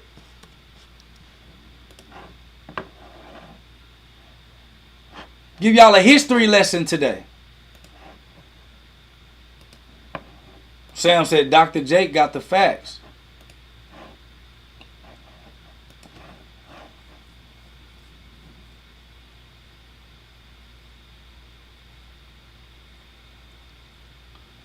Eugenia said, I was told that there's a separate company that builds Amazon distribution centers for Amazon and leases it to them for 100 years, but they do not own them. No headache with leasing. Absolutely. We're the only ones that play the game backwards. We be trying to own it outright in the beginning with limited money. We be trying to create products that never existed before, reinvent the wheel from wheels that's already working. So let's look at David L. Stewart. David L. Stewart was the first black billionaire in America. First documented black billionaire in America. Y'all know how he got rich? He is the chairman and founder of Worldwide Technology. You know how he got rich? This is how he got rich.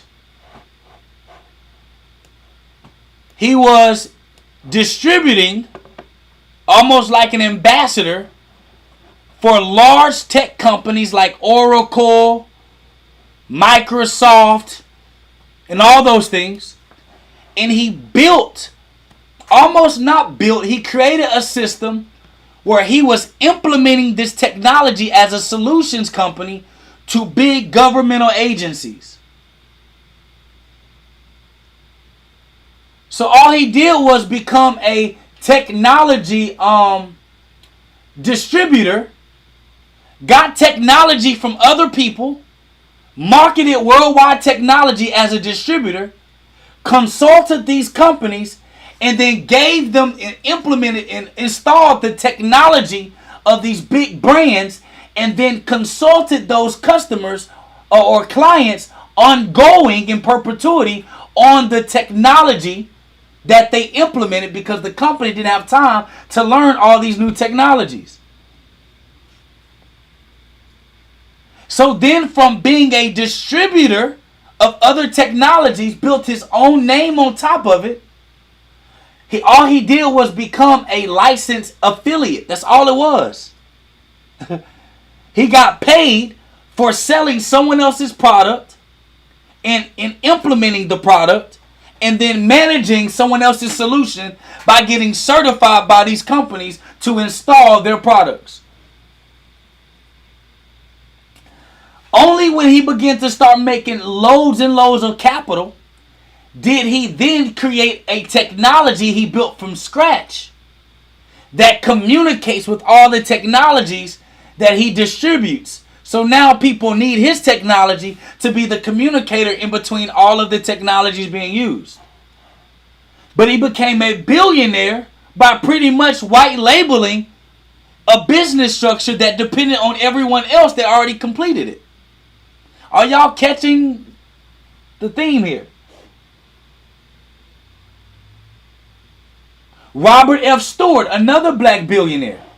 He didn't start from nothing. He worked in a private equity firm, realized what was going on, left that private equity firm, earned some of the big clients, raised some money, and just did the system all over again.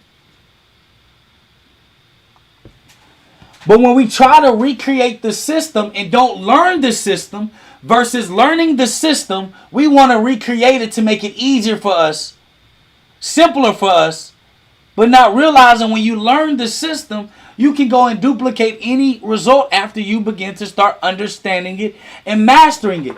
But when you're only learning things just to make quick revenue, just to make quick money, you're not getting an understanding. You're not getting a comprehension of why things tick and work the way that they do. Therefore, you're always going to be at the mercy of someone else telling you what to do and hoping you're going to get the result.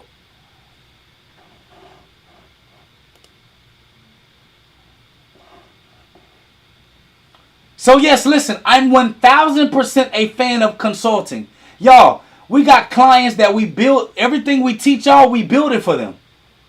But we also tell them, get your behind up in our training program and learn it. So we can fast track you, but you need to learn it. You got to learn it. And we're one of the only consulting companies that actually teach and train people on the system we implement for people. Because there's a lot. But it gives them time to fast track some success, but understand why we're doing things to get context. Person number one, if you're picking up what I'm putting down.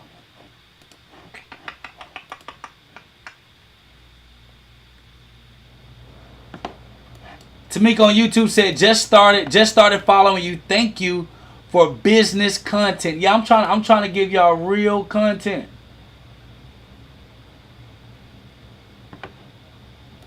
Virtual Session on YouTube said, that's 100. All right, y'all picking up what I'm putting down? Y'all still with me? All right. Y'all gotta admit, my free content is a bajillion times better than other people's pay. Ooh. You.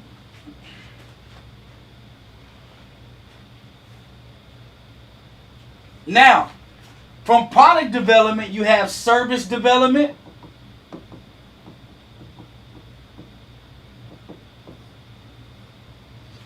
Or you have system development. System development is when you go and implement systems. Product development is when you sell products, services, and when you offer services. That's it. That's all that means. And once you start finding out the product that fits the market that you want, then you're going to take it through our CAP system. Quality Assurance of Products and Services, which is in the 6 steps to creating a winning product. Everyone that uses our technology, y'all already know you got a free education portal back there. And inside that portal, inside the indestructible from scratch indestructible product, you know you have access to my 6 steps to creating a winning product. That is literally the blueprint that I use to create winning products every time. 98% of the products that we want to put out there never make it to market. And we don't waste money and time because we take them all through that process. So if you're not studying my 6 steps to creating a winning product or using it as a blueprint for your product, you are absolutely missing out. Who studied that and you're implementing it for your product development now?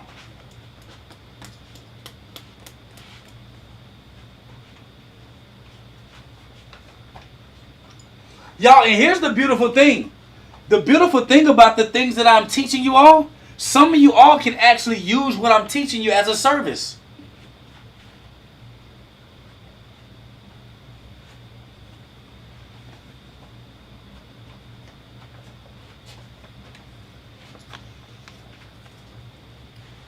Once you master product development, some of you all can literally get paid millions to literally help people create products.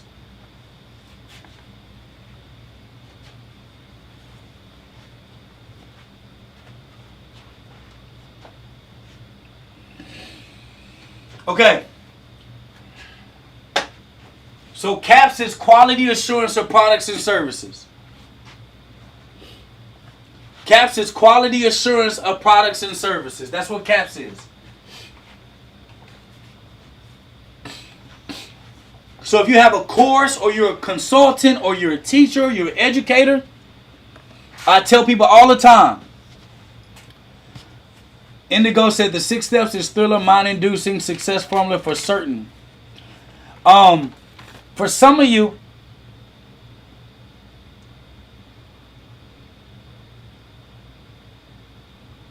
that are consultants, teachers, educators, or whatever, or even if you develop a real product, we spend so much money, time, and energy on making these products and building courses to not even know for certain if people want them. So a lot of the reasons I go live and I teach, y'all, it has really nothing to do with how many people are popping in on my Instagram, my Facebook, and my YouTube. The only thing I'm looking for is quality of the engagement. When I can figure out the quality of the engagement, and if people are valuing what I'm saying, and they're doing the call to action, they're giving me their name, their number, and their email, I'm building a data log to know what people are interested in. So if I can develop a product later, I know that there's an immediate audience for it. So if you create products, it doesn't make sense to create 9,000 products. Once you curate your product, you may say, you may $5 a day like Ignacio teach you, or you may go in people's DMs and whatever. You may create tester products, and you may ask them, hey, listen, have you thought about products and services and blase? Nope. Okay. I'm actually a product developer. I produce and I create products for influencers and high-level entrepreneurs. I like to consider myself like a distributor, a manufacturer and a distributor. I want to send you a sample of a product that I'm working on that I feel like will be great for you. You send that to 10 or 20 people, and then after you send that to 10 or 20 people that got a little influence, maybe 2 or 3 may respond and be like, okay, yeah, send it to me, da-da-da. Out of the 10 or 20 people, you may get one person that say, yeah, I kind of like this. Now you can start working on a deal where they pay you to distribute those products for them. So many ways you all can skin this cat. So when I teach live, I usually teach live no different than like a lot of people don't realize that, like comedians, right? If they're working on new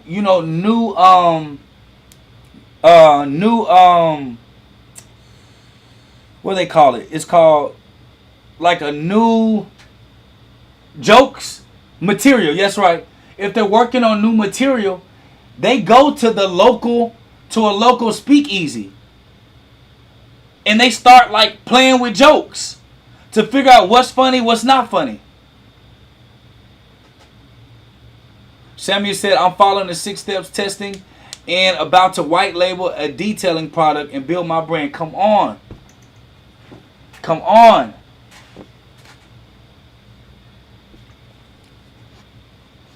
So what they do, y'all, they get on stage, these comedians, and guess what they do? They test their jokes. And they say, okay, yeah, that one wasn't funny. They almost booed me. Okay, but they like that one. Then they go to another one. And then they use the jokes that already made people laugh. Then they add a little bit more. So over a year's time, they spoke at enough speakeasies and got on stage. And then guess what, y'all? They got their message. Then they go on tour with the full thing, but the reason why they know people are gonna laugh is because why? They already got the laughs already. They tested the laughs. Same thing with artists that sing. They working on a new song. They bring people in to listen to the song. They may go to a karaoke and sing their new song and ask, how y'all like that? Y'all feeling that? Y'all not feeling that? And before you know it, it's on their album. Then they do a tour, and they know the reason why people love it is because they tested it. You got to start doing your products the same exact way. It'll save you a bunch of time, energy, and money, and also your emotions. Because we get so emotionally attached to these products that we're doomed to start. Then we feel like we suck. We feel like we're not good. We lose our family begin to lose faith in us because we keep telling them this one's gonna be the one, but you never tested it to even know if it's going to be the one. And if you look at scripture, Jesus he knew what he had to say was going to pop because he was testing it for over 20 years in Bethlehem. So when it was time for him to take his work on the road, he's been testing it for 20 years, studying and testing it. That's why his brothers in John chapter 4 was like, yo, it's time to go to Judea. It's time to go get you some followers. If you're doing all this good work, Jesus like, wait, partner. It ain't my time yet. When it's my time, it's my time. Then when he came in, he had the best product. We still selling and debating his product right now. Right now. Best product developer in the world. Oh yeah, Indigo. Erica Badu did test Tyrone. I think you need to call Tyrone. Y'all remember she did that? Call him. Tell him, come on, help you get your shit. Y'all like, Jake, you just said something about the Lord and you just said shit. I'm confused. I'm confused too. God is working on me. He working on me. Pastor Archie over there, just send me a prayer. Just do a prayer for me, Pastor. So, but guess what? She tested it in front of a live audience. Everyone went crazy, and that record went platinum. Y'all see that? So it's absolutely important for you to understand quality assurance of products and services is absolutely critical, and y'all already know. And y'all already know this right here is the most important thing, and we have an entire blueprint just on that alone. Y'all already know that, and it's free. So just go get it from your backend.io back office.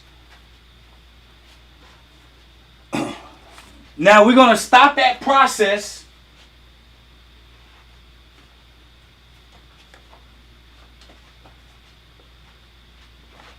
We're going to stop that process, but I am going to name some stuff.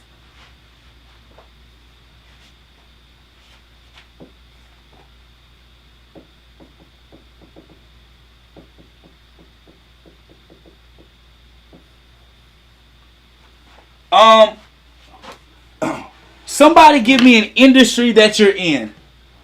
What's an industry that you're in right now? And if y'all didn't know what I just wrote, that was closing. That was closing percentage. That was closing percentage. Daryl says self-defense.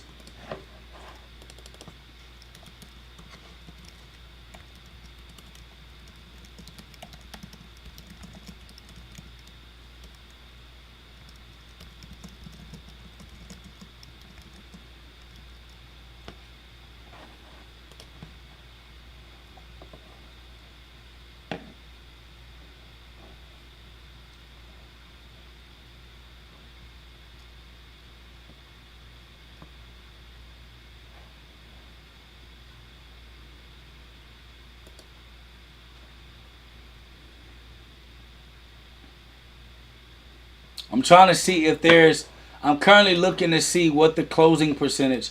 I see that your market is growing at 5 point. Oh, I also want to show y'all something. I'm going to show y'all something to look at, okay? We're going to finish with that. I feel like today was a great training. If I say so myself.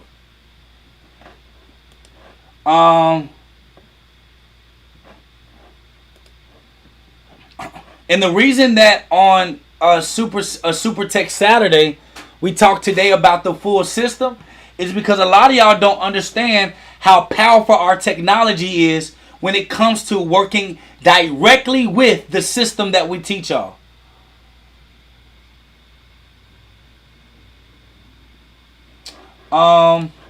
There's not a closing percentage in the business of self-defense. So let me try another industry.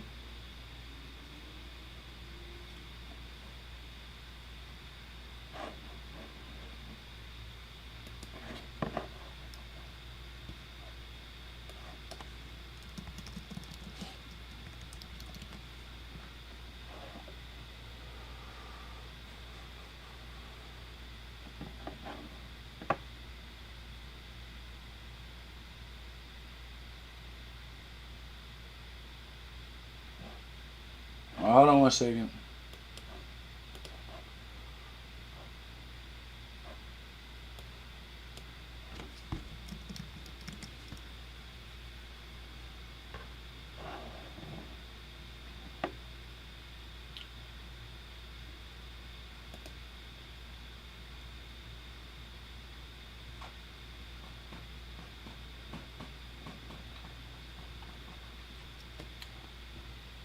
I can't find. For some reason, I'm having a brain fart. There's a site I used to use, and I'm gonna get Iggy to get that tool. But there's a site I used to use that let me know the sales closing rate by industry.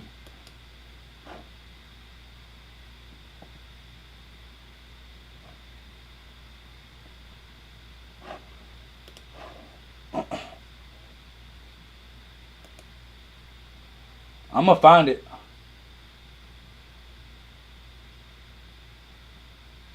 Oh, here we go. All right.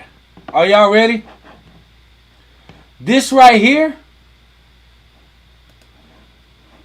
will allow each of y'all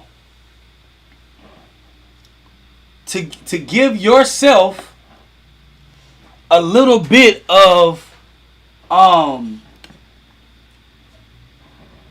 wiggle room, because when you don't know why did I sound like I was from freaking Europe right there? Never, I don't know how I said no. Wow.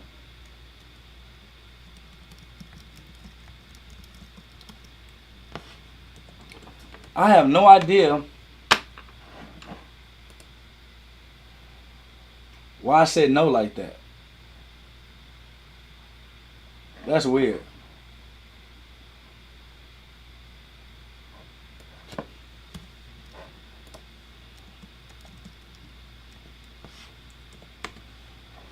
Well, you don't never. I don't know what that was. All right, so look, I'm gonna show y'all this by industry, cause y'all be so hard on yourself when you don't get sales. Tamika says insurance. You've been doing final expense. Oh, I used to be in the insurance industry. Absolutely, used to kill it. Somebody said, where do I go to take your courses? Stay at the end, because I'm going to show you how we actually give training for free. All right, let me share my screen. Hold on, wait. I got to get my people on here. Y'all be so hard on yourself that y'all don't get sales, right? The computer manufacturing industry average conversion rate is 1.1%. Y'all can screenshot this. Business to business software, 1.1% conversion rate. Y'all know what a conversion rate is, right? It's people going from being interested to buying from you. Pharmaceutical sales, 2%. Customer service conversion sales, 2%. Legal services, 7.4%. Lending and loan services, 3%.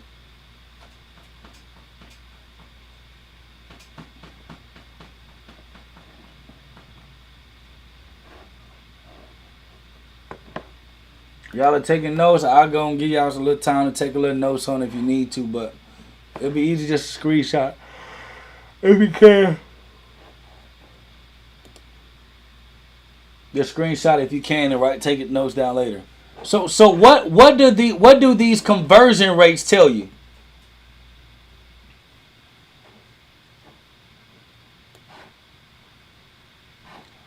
What do the conversion rates tell you? Yeah, Dr. Ness, legal services do have a high conversion rate.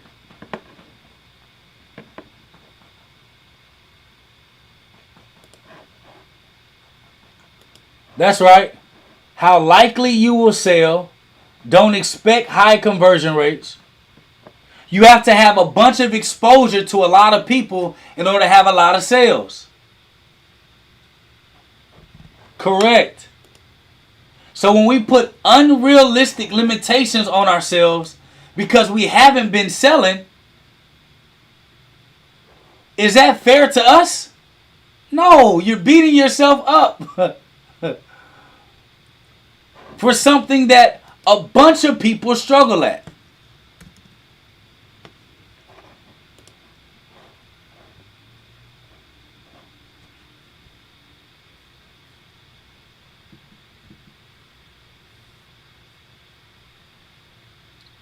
Now, I will show y'all this. I ain't showing y'all no other stuff because it's private. But I will show y'all this.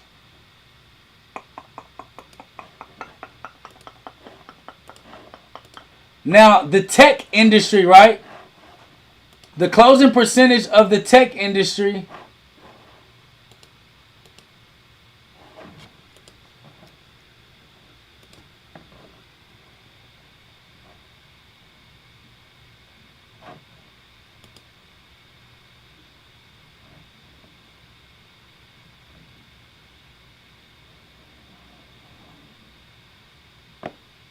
here we go.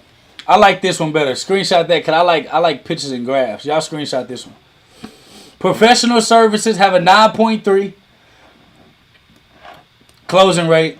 Legal has a 2.6 closing rate. Let me see what year this was made. Hold on. 2020. This is accurate. This is the most this is more accurate than the other one. More updated. Agencies have a 3.3 close rate. Cosmetic dental, 2.3 close rate. Healthcare, 5.6 close rate. Professional services, 9.3% close rate.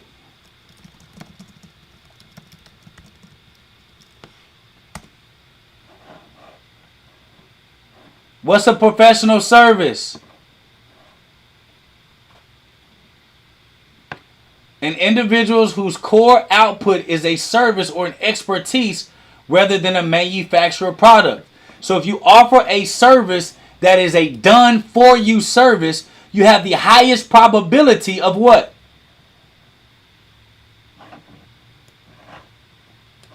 You have a higher probability of what, y'all?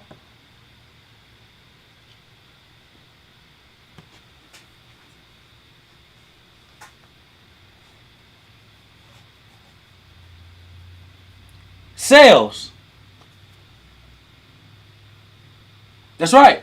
So when I tell y'all, become the back end, your probability of sales are a lot higher. What did it say? Versus products being sold in the marketplace. But it's easier for you if you sell products to allow other people to white label your product, sell your product to them in bulk, put their label on it, is your product. It's easier for you to get that done for you service sold than it is for you to sell your own product directly to the market. It's easy for you to sell done for you services directly to the market. So I made a prediction. Some of y'all, if somebody finds this on my Instagram, I'll give you $100. I promise you I will. There's a video that I did at the beginning of the year, and I said that because of the pandemic, what was going to be the most beneficial product or opportunity to make money is those that are service-based, done-for-you services. And look at it. Statistics don't lie. Well, some of them do, because, they be manipulated. But hopefully this is accurate. 9.3. So when people say, I want to automate it, I want to walk away, I just want the computer to do it all, your conversion rate goes down and you make less money than if you just do the work and you provide a service and build, you a team that can help facilitate that. Just letting y'all know that. Just letting y'all know that right there. Now, with me showing y'all that,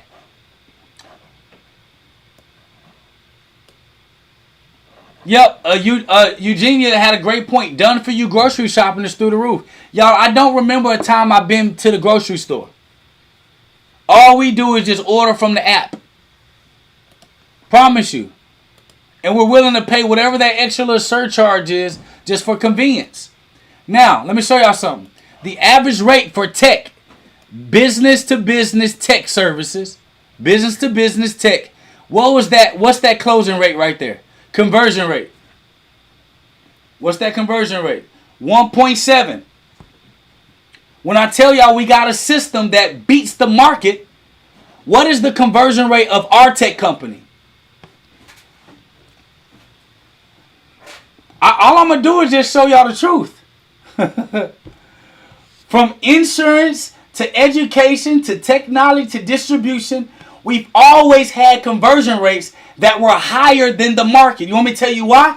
Because the majority of the market, they just start selling a product to everybody and don't know who they're targeting.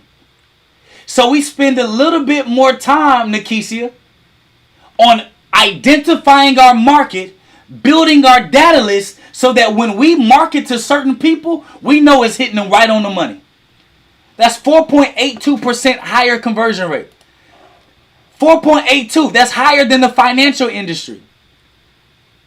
That's higher than travel. Our conversion rate is higher than the travel conversion rate of people wanting to go on vacation.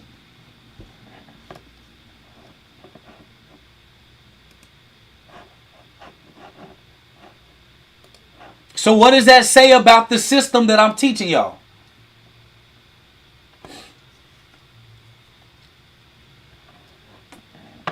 So that's why when I was in the insurance industry, I stopped trying to just convert people. I was like, shoot, if I can be the one that sets the appointment, finds the lead, talks to the people, and let other people close for me, it's easier that way for me to be able to cover more ground and close more people by being the back end for people in my same industry. Made more money. So yes, Adrian, the way that we teach has a little bit longer wait time than just getting in and making money real quick. You may make a little money right here. But the difference is you know exactly who you talking to. So it's easy for you to make money here and continuously make money versus make money and you don't know who your market is. Now you got to spend all of this money backtracking, trying to catch up. Gina said, where was you when I was in insurance? I was probably out here killing the game.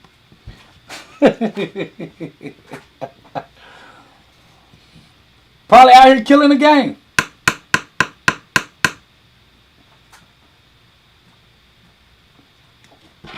We have one of the fastest growing education companies in the country. Did over $12 million in 9 months with one of our education brands. A little under 12 million, excuse me.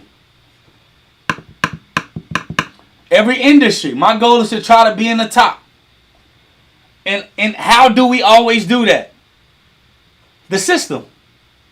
Once you master the system, the results are like clockwork. Once you master the system. Now, were there products in between that we create that don't do as well? Absolutely. But because of our cap system, we're able to test it, make a little bit of money for it, break even or make some money off of it, and then we cancel the product. I have no pride in canceling a product. Now my team, they get a little bit more engaged in it. They hearts be hurt and stuff like, why are we doing that? We all love it, yeah, but the numbers don't add up. I'm not committed to the product as much as I'm committed to the system. So watch this. Just on the closing rate alone, this will allow for you to adjust your expectations of your industry. When you adjust your expectation, you get more realistic results. And if you get more realistic results when you adjust your expectation, now you will actually give yourself time to learn and not feel like you're behind the curve.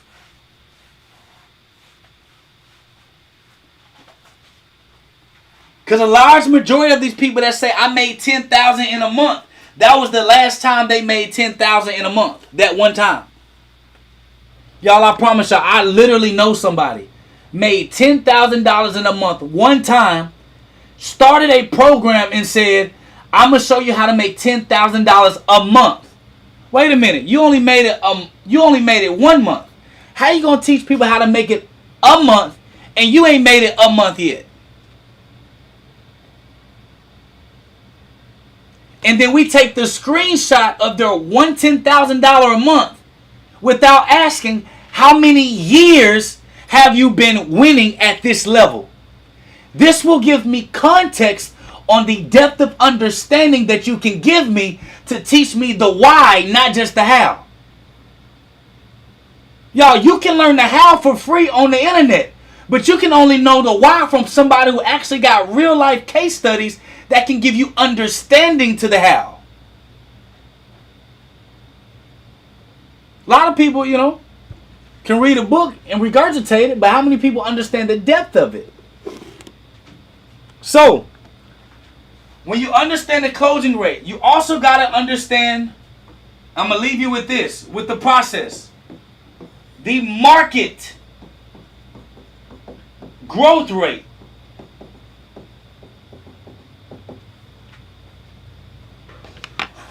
Write that down, market growth rate.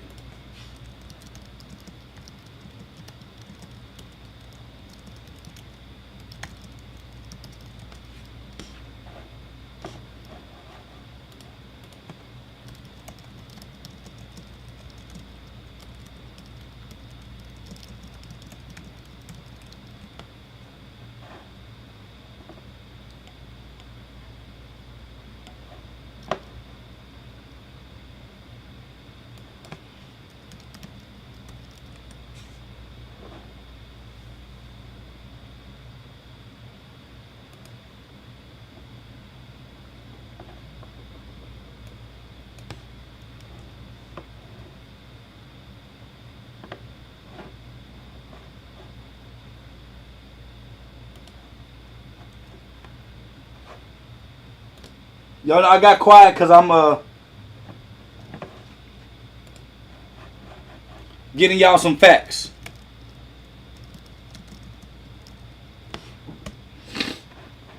I'm getting y'all some facts.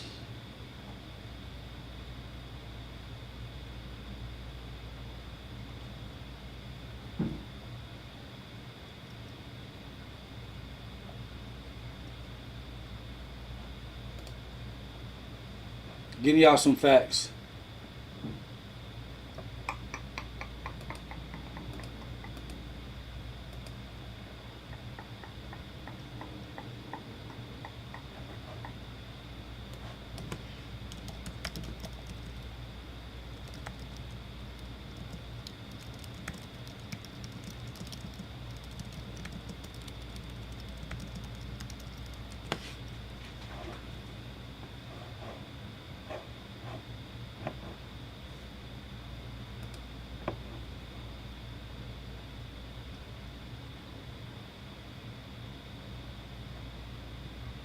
Getting y'all some facts. Hold on.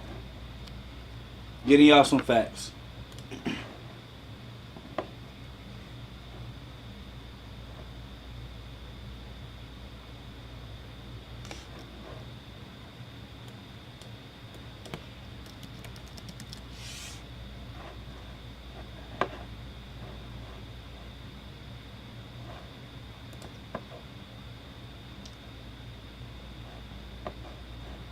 I can't feel my face when I'm with you, and I love it.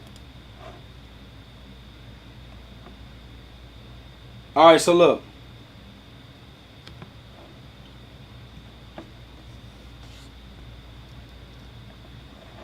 Alright, I'm going to show y'all something, a real number. Show y'all a real number.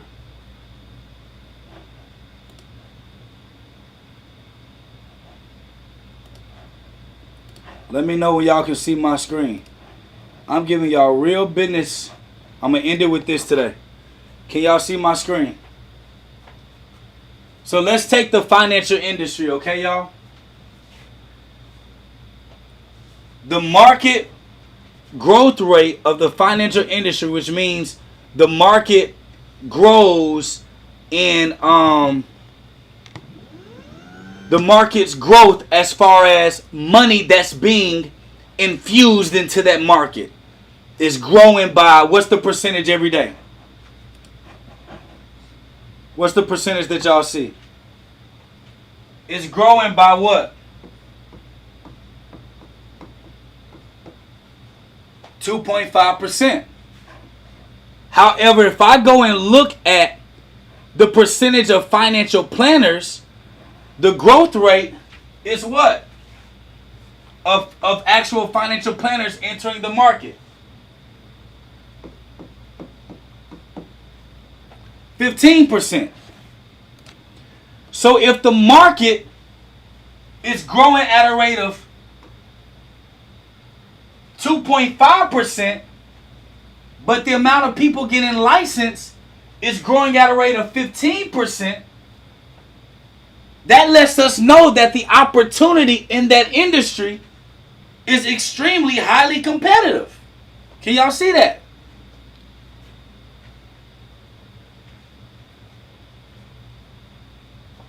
That means the industry is at a deficit of 2.5% of true market opportunity.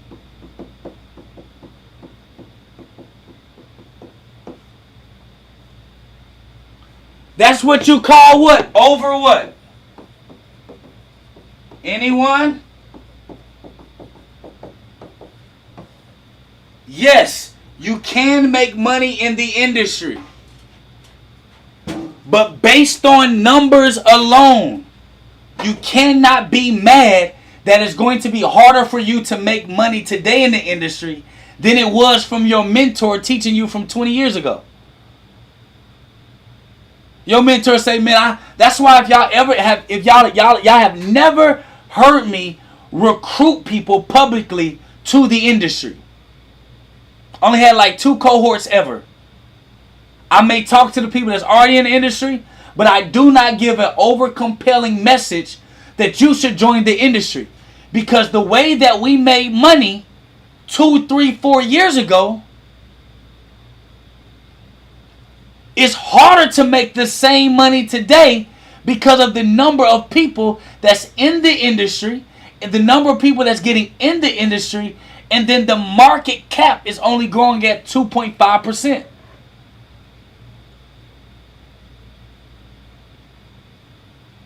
So the only way you actually win big in this industry is if you have a huge brand.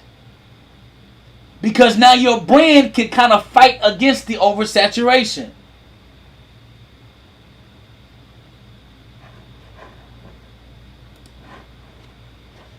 Y'all picking up what I'm putting down?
All right, so let's do this. Y'all ready?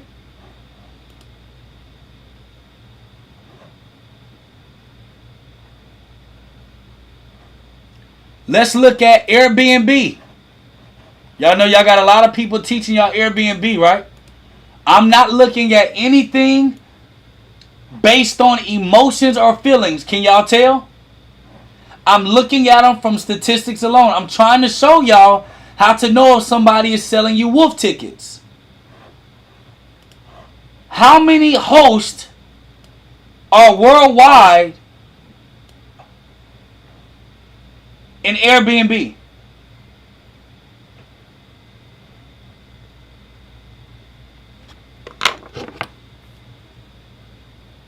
How many hosts?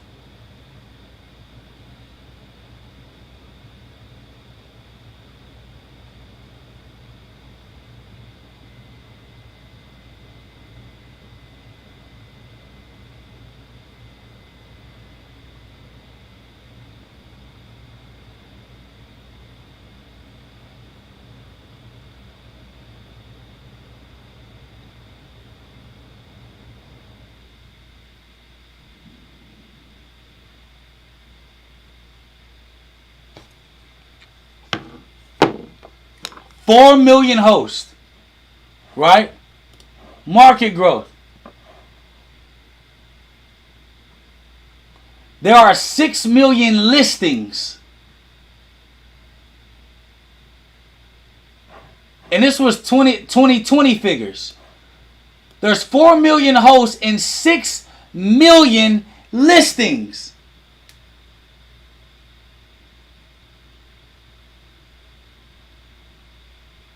In the Airbnb industry.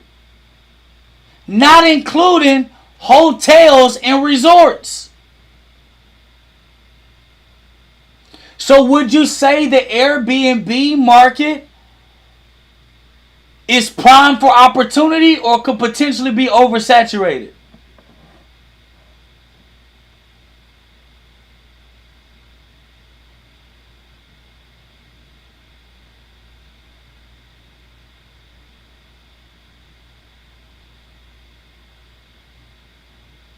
Now watch this. Samuel just hit it right on the money.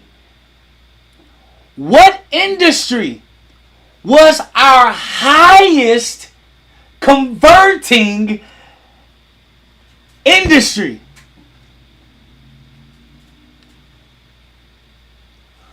Professional services. Isn't a cleaning business a professional service? So, which opportunity would actually allow for you to make the largest amount of money or have the best chance of converting? Starting an Airbnb or a professional service of sanitation and cleaning to the Airbnbs? You see, when we look at numbers, you get clarity. You may say, man, I woke up one day and the Lord told me I need to get in the Airbnb industry. Yeah, he ain't gonna lay it all the way out for you. You gotta dig a little bit. Say, man, God told me to get in Airbnb. You know how many ways you can get in Airbnb? There's 4 million hosts, but what about starting a management company of those Airbnbs that manages the properties? Because we know a lot of people that got an Airbnb don't know what they're doing. They got it in the hype. Then the people that's teaching the trainings of Airbnb made money 4 years ago in Airbnb. Now I'm teaching you the game when it's oversaturated. There's a reason why the numbers aren't mathing. If you don't think that God is math and science, you're crazy. So when I look at the numbers, it tells me the opportunity and how I can make the play. That's why I tell you, study the what? People first in the market. When you understand the market, look at the percentages and the structure. That'll let you know where the opportunity is.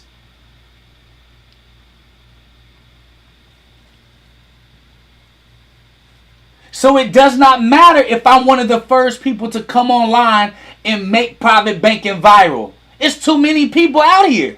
I can't compete, even if I started the wave. So what's the best thing to do? Pivot.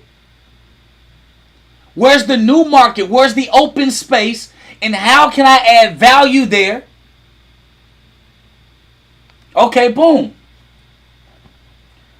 Jake, versus selling your system, some people got to find, they just want to pay you to do it, but they want time to train on it. That's fine. Pay us. We'll build the whole thing for you and run it for you, but you're going to have time to train. See that? Y'all see how you just pivot? That's what business is. Pivoting. But when you understand the system, you keep yourself from getting played.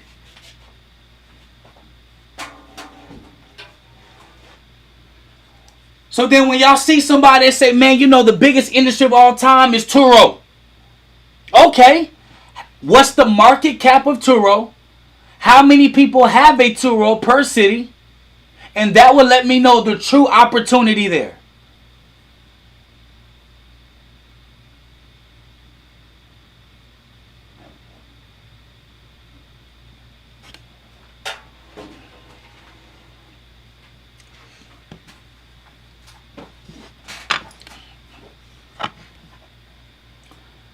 Regina said, I just want to pay you guys to do it, and then she'll learn it as you go. If you go to the back end of Baknd, hold on, let me see. If you go to the back end of your platform, let me share my screen. When you go into the back end of your platform,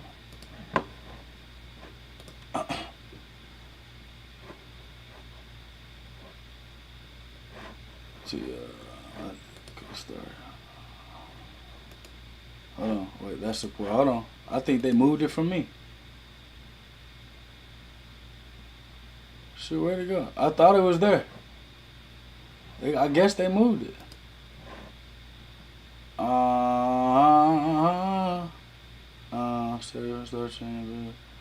Alright, so look, if you go to thebizcofirm.com and you go to free business health screening right here, can y'all see this? You can actually schedule, Regina, to get on a meeting with Amir or Chandelier. They'll do a 30-minute screening of your business, and then we'll be able to help assist you on building out your system for you. You got that, Regina? So you just choose one or the other, Amir or Shan. You click it, book a time that you're available for them to call you. It'll be on virtual, and it'll assess your business what you want. And then we'll talk about the process of starting the build out process for you. And y'all, companies do that all the time. We may not have the time or energy to learn it all and implement it, but if we pay you, can you build it for us? And then can you train us on it so that we can learn as we go, but it's already moving for us? We absolutely do that. Okay? So, how valuable was today's class? How valuable was today's class? Like Robert said, hit the like button and share. This is literally 2 hours and 38 minutes of straight fire. Tamikia said, what is your marketing strategy? How do you beat market saturation? In order for you to beat market saturation, you have to have a superior product. And you cannot have a superior product if your product is exactly the same. So what made me different in the marketplace was, one, when I started talking about private banking, there wasn't a lot of competition. But in two, my knowledge base on it, I'm willing to debate any of these people that don't know nothing that they're doing. And my brand now oversaturates or can compete with oversaturation. So my length of time I've been mastering it, my length of time of being number one, my length of time of being top production, my length of time in my curriculum that I wrote now puts me in a different caliber. Now the quality of my brand can now kind of like push against oversaturation. But everybody's affected by oversaturation. Everybody is.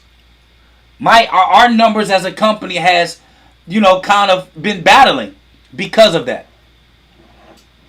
Hope that I was able to help you over there on YouTube.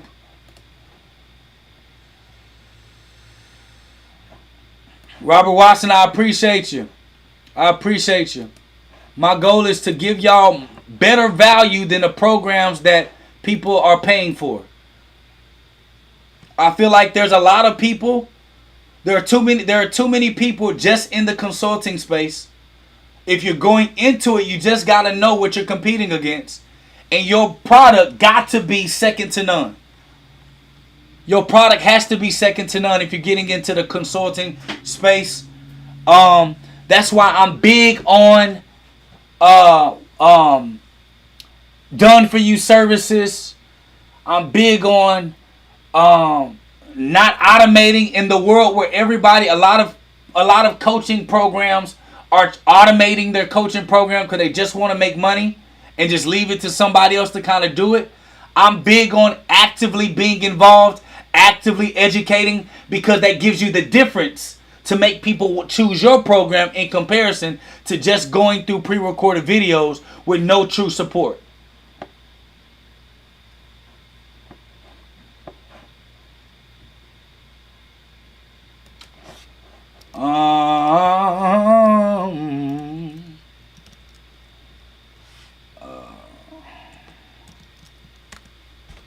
All right, so if you are watching right now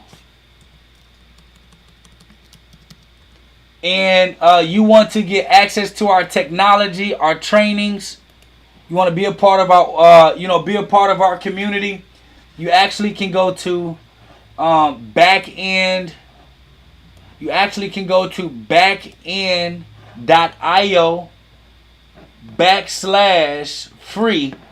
and get access to our technology. You can try us out for free. You get free education, live experience. That's a baked like a mug. You can get on our technology for free. You can test it out for free. You can play, you can play with it for free. And get back there and do your thing. Everyone else, Baknd.io,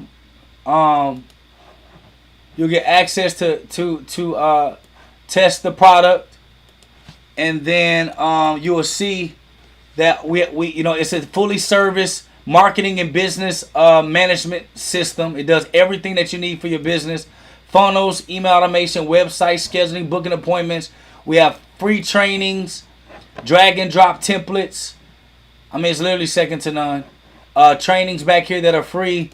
Courses that you can go and watch for free. Instagram domination. We're always adding stuff to it. How to run your Facebook ads. All of these are free. And these are not just short courses and trainings. They're long. They got a lot of time. We break everything down the same way that we break it down today. And then for our live replays, you can go see any of the live trainings that we did previously to get not only training on our technology, but our business. And then we have live trainings that you can schedule and actually book and get on our live training there. So I hope you guys enjoyed today's training session. I absolutely enjoyed it.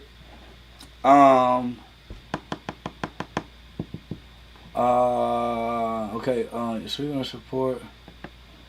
Oh yeah, my bad, Daryl. Somebody put it in the chat. Can somebody put it in the chat for me? bizcode.io/free.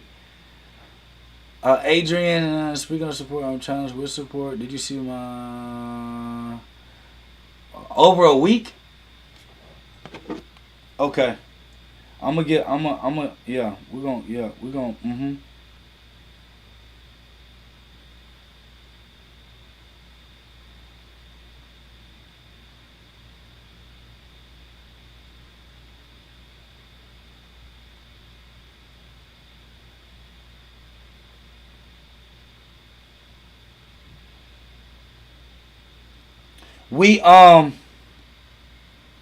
What we are doing, we are trying our best to try to have a 24-hour full service support that you can chat or call in. We're working on that.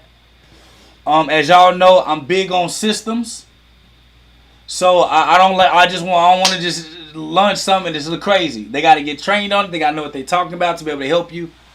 With any type of support that if you just need something to you got an issue or a bug or something like that, we're gonna get it together.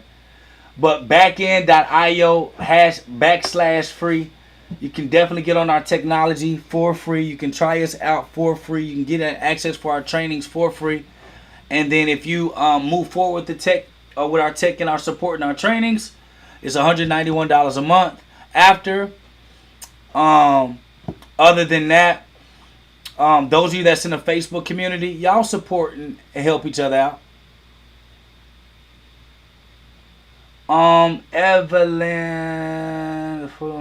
you say you've been trying to upgrade. It depends, Evelyn. It depends on if you've been trying to upgrade and it's trying to ask you for the full amount. It depends on when you actually got the platform. So if you're up to that month, or you're on that date, or you're past it, it's going to ask you for the full amount of the upgrade. If not, it would charge you the difference. It's going to charge you the difference of your upgrade. So you're going to see the full amount, but when you charge it, it's only going to charge you the difference. And if it doesn't, just hit our support ticket team up. We'll make sure that we refund you the difference if it does overcharge you. Okay? Your due date is October 19th. Okay, cool. So it'll show, it may show the full amount just because of that's the upgrade, but it should only charge you the difference. And if it's any different, hit our support team up quickly, and then I'll make sure that we get that handled for you. Yeah, Tracy said anybody in the Facebook group want to work on a website or a funnel, please reach out to help each other. I think that's good for y'all. Those that just want us to just do it for you, and then you can kind of learn it, but it's already done. Just make sure you go to thebizcofirm.com, book a free business screening, and then we can work from there. Okay. Are there any questions that anybody have right now? Do we have any questions?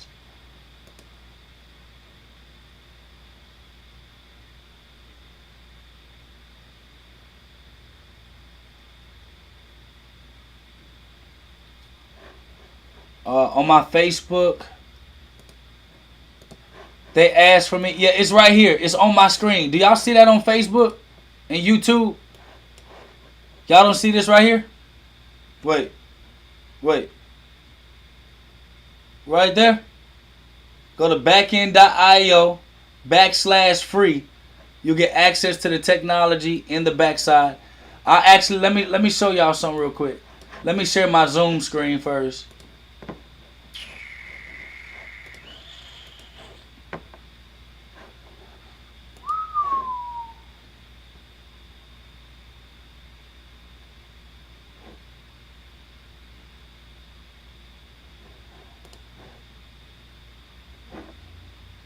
See, I knew I wasn't tripping. Okay. Just a little something. All right, so when you go in the back end of your back end, go in the back end of your back end. I'll start over.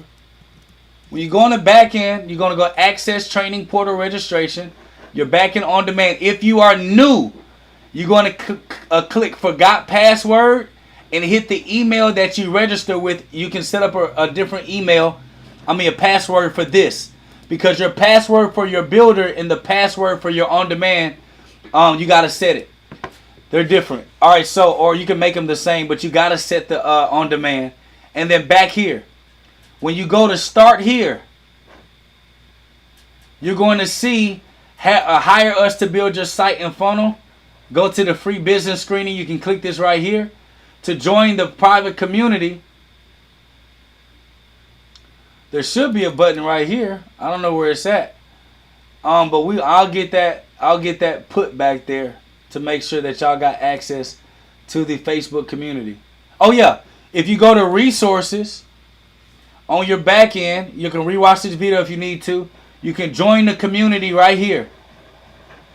And when you join the community, click it, it'll take you to the Facebook community. Y'all help each other out. Daryl Dixon Jr. said, I tried that. It's saying it doesn't recognize my email. Did you set it up? No, not bizcofirm.com/free. That I don't think that go nowhere, Adrian. It's baknd.io/free. You set up, it doesn't recognize your email. Are you using the same email?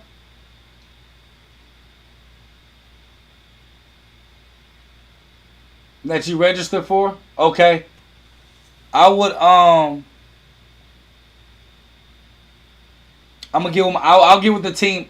Try it again. If it doesn't work, I'll get with the team, and then they'll email you today on how to fix it. Okay. Dr. Ness said, will there be another training on triggers for the funnels? Yes. We will have another training for triggers on the funnels.